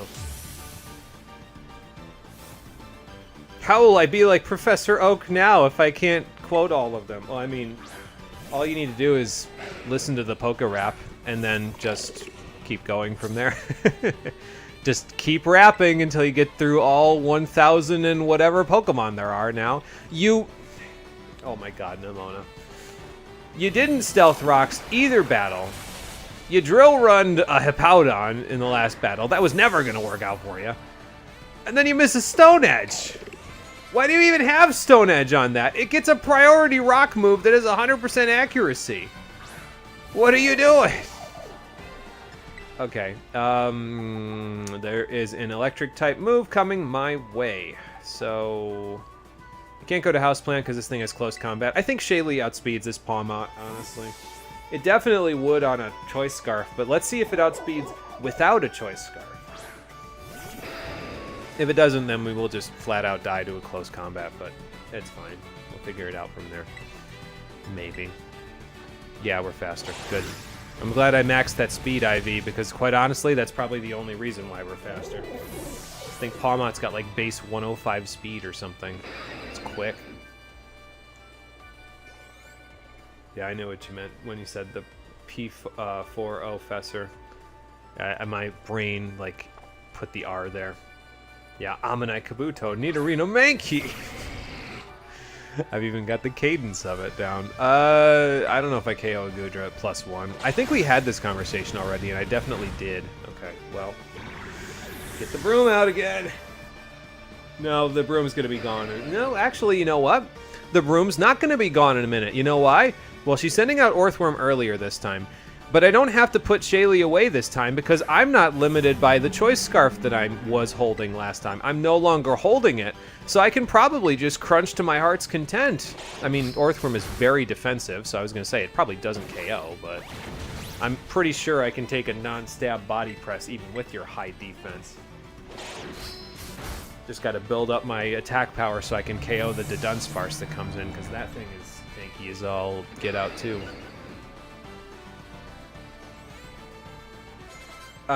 It definitely is Kabuto something. I think it's Kabuto something Nidorino Mankey. Because I remember Kabuto being first and Mankey being, like, last in that, like, phrase, that, like, part of the verse. So, 80% sure you got that wrong. That's okay, though. You imagine one with all the new Pokemon? Oh my god, it would be such a long song. I wouldn't be opposed to it. I think it'd be really impressive, but... Okay, we KO the Dunsparce. That's a good thing. Are we faster than a Meowscarada? I'm not confident in that, actually. So, I think we'll switch out for that one. But switch out, you know, normally, like when you play on set mode. You know what'll be really nice the next time we play a Pokemon game for the stream, though? I can actually pick set mode. I couldn't do that for this playthrough, and that was kind of disappointing. But, you know, it is what it is. There's a flower trick coming my way. Roxas, you're the usual answer to this. And we don't have to worry about the grassy train this time, so... Yeah, it would be its own episode of the anime, just 30 minutes long. Hey, I'd be down for that. I think it'd be fun. Oh, good, the fireworks are starting already. I should mention, I live in a state where, like, the restrictions on fireworks are pretty high, so... Unless my neighbors decided to go, like, to a different state to get some really good fireworks, which is what everybody does, quite honestly. Unless they decided to go someplace else to get, like, really good fireworks, we're probably not going to hear any gigantic booms in the background. Keyword there is probably. They're currently popping off a bunch of smaller ones outside. I don't know how much of that you can actually hear, but that's what they're doing. Alright, Roxas. You can be the final shine in this playthrough. Maybe you can deliver a final shine attack, even. Although, maybe make it more effective than it was in that anime.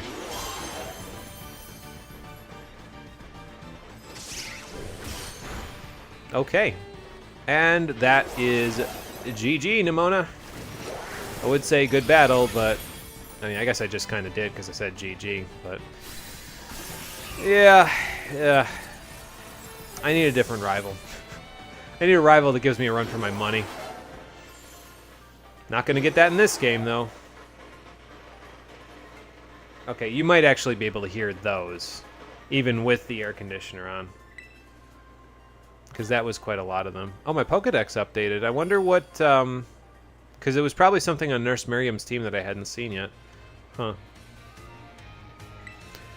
Alright, anyway. That's the end of another tournament.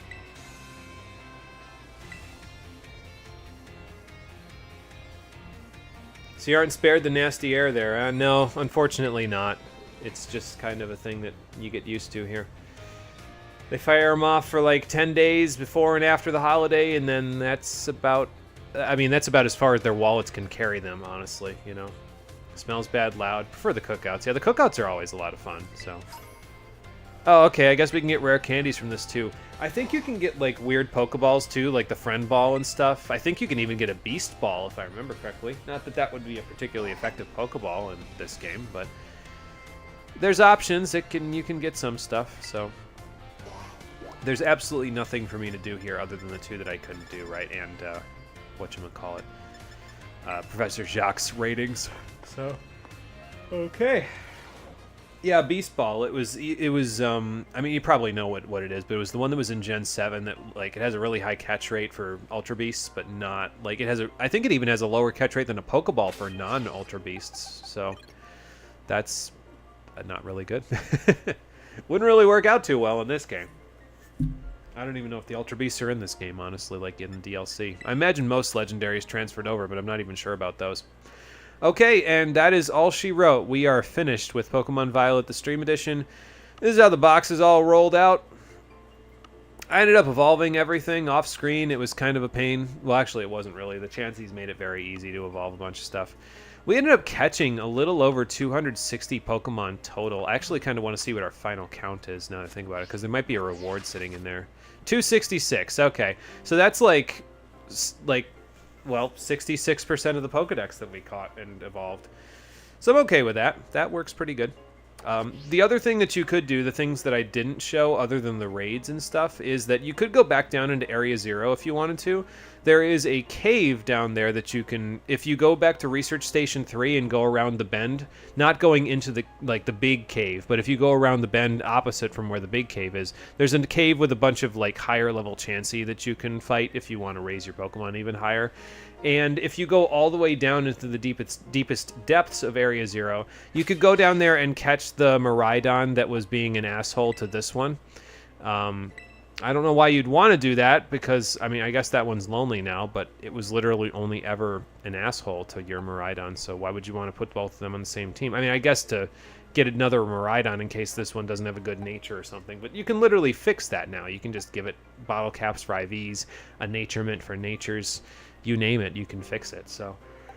But I'm comfortable with keeping Miraidon as my trusty steed for the entire game, and then letting him absolutely annihilate things in the final curtain call a couple of episodes ago. So that worked out pretty well. Interceptor, Houseplant, everybody else, it's been fun, but we are calling it. So thank you for watching, everybody. I appreciate you checking out the stream. I hope you had fun watching through all of Pokemon Violet except the DLC. There were moments, like I said, where I had fun. There were a lot of moments where I did not. Do I regret playing the game for the stream? No. I might regret purchasing the game, but at the very least I got to play it for the, stream then, so my money at least is somewhat justified, my purchase. That being said, looking ahead for Pokemon is not a thing for me. I'm sure Legends ZA will be a perfectly fine video game, but I'm not planning on buying anything else beyond this. I already said that for Sword and Shield. I gave the series a second chance. This is what they gave me. There will be no third chances. I don't do third chances, apparently. I don't know if that's ever been a thing, but anyway. Yeah, so if we're going to play a Pokemon game in the future, first of all, it won't be anytime soon, because this game has thoroughly exhausted my need for Pokemon. And second of all, it will be going backwards. I'll be going back to like Gen 5 or Gen 1 or something like that before when I play a Pokemon game for the stream again. But that'll be a little while from now. For now, we have to look ahead to a more extreme challenge, which will be starting this Thursday at 7:30 p.m. Eastern Daylight Time. So, until then, everybody, or wherever I see you next around the internet, I hope that you'll take care and have a good one. Of course, love the vibes with Ultra Space. It was criminal how little we saw of the other worlds, including Megapolis. Kick its butt and make it pay child support, for lack of a better term.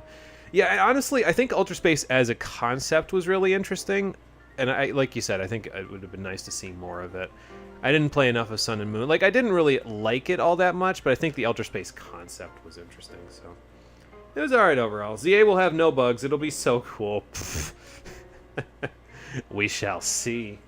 I'm not even going to pay attention to that. I don't know why I'm saying that. Like, I'm going to, like, look at it with rapt attention and be like, where's the bugs? I'll be doing other things with my time. Anyway, see you Thursday, everybody. Take care.